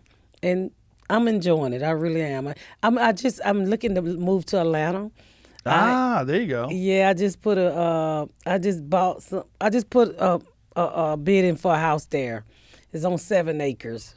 Beautiful. How far away from where the clubs are? What clubs are in Atlanta now? Where can you work out? Punchline, Atlanta Comedy Theater. Punchline's back? Mm-hmm. Punchline is back. When did it come back? Oh wow. Oh, I didn't know. Yeah, Atlanta Comedy Theater. Laughing Skulls, that Laughing little spot. Skulls. That's I a go good to that. spot. I like that Mhm. little spot. I go there all the time. I love the Laughing That's Skull. a great little spot, like 90 seats or some shit. Yeah, I go there a lot when I'm in town, but it's not far. It's just I'm just right outside the perimeter. My husband don't like to be close to the neighbors, so he's just like the, you know. Sounds like my kind of guy. Yeah, he don't like a lot of people. Yeah, give me some space. Yeah, I just took him. You know, he only seen me twice since I've been doing this shit. That's hilarious. He saw me with Cat Williams, and then he saw me in Indiana, and he was like, "So this is what you do." That is hilarious. And I would want to say my husband is shy when you say that. Yeah. And he was like, "You don't give a fuck what you say to these people." He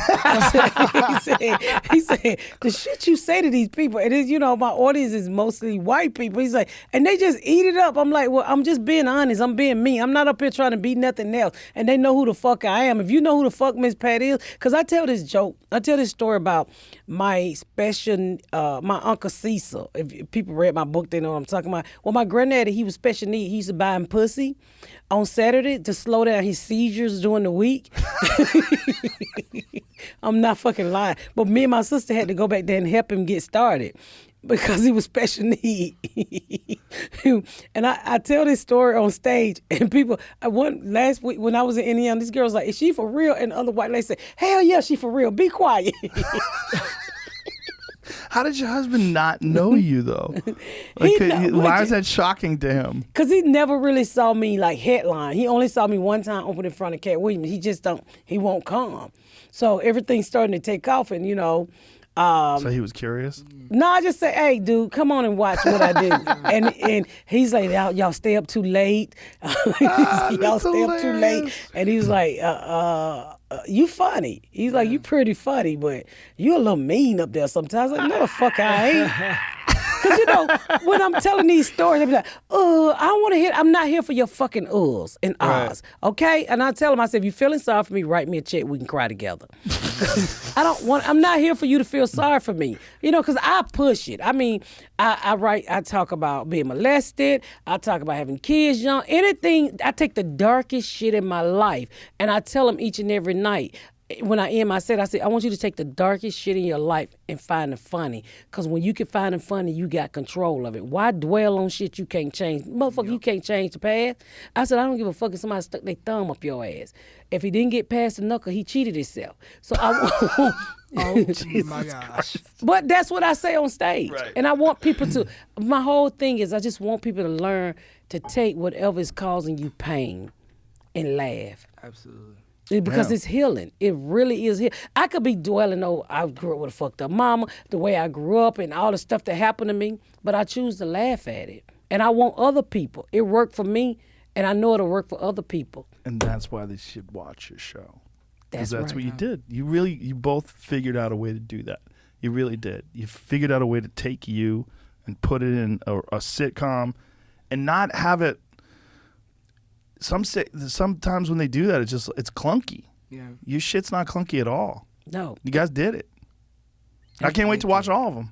I'm excited. Oh, shit, Joe Rogan, you coming over to BET I'm Plus. getting BET Plus. I heard it's only $10 a month. Shit. I can Joe afford Rogan that. is getting BET Plus. I will If definitely Joe get it to Rogan, watch your show. yes. Yes. And do like my husband do. When he wanted to see Power, he got stalled. When it went off, he cut it off. That might be the blackest shit you ever do, Joe. I only have to watch 12 episodes Yes. until they get picked up. Yes. Yeah. So when will you find out? They said a few weeks? Probably a couple weeks, Couple weeks? after it airs. Hopefully it comes out the gate running like a fucking racehorse. Well, we are going to do our best to get it out there as fast as possible and get everybody excited about it. It's funny. Now, you know if Joe It's a Rogan funny come fucking over show. to BET Plus, everybody I think it come can over. transcend. I really do. I think hope it's that so, good. I think it's that good.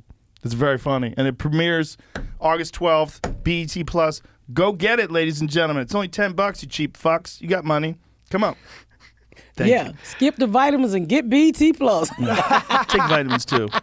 Skip other things. Oh yeah, other shit.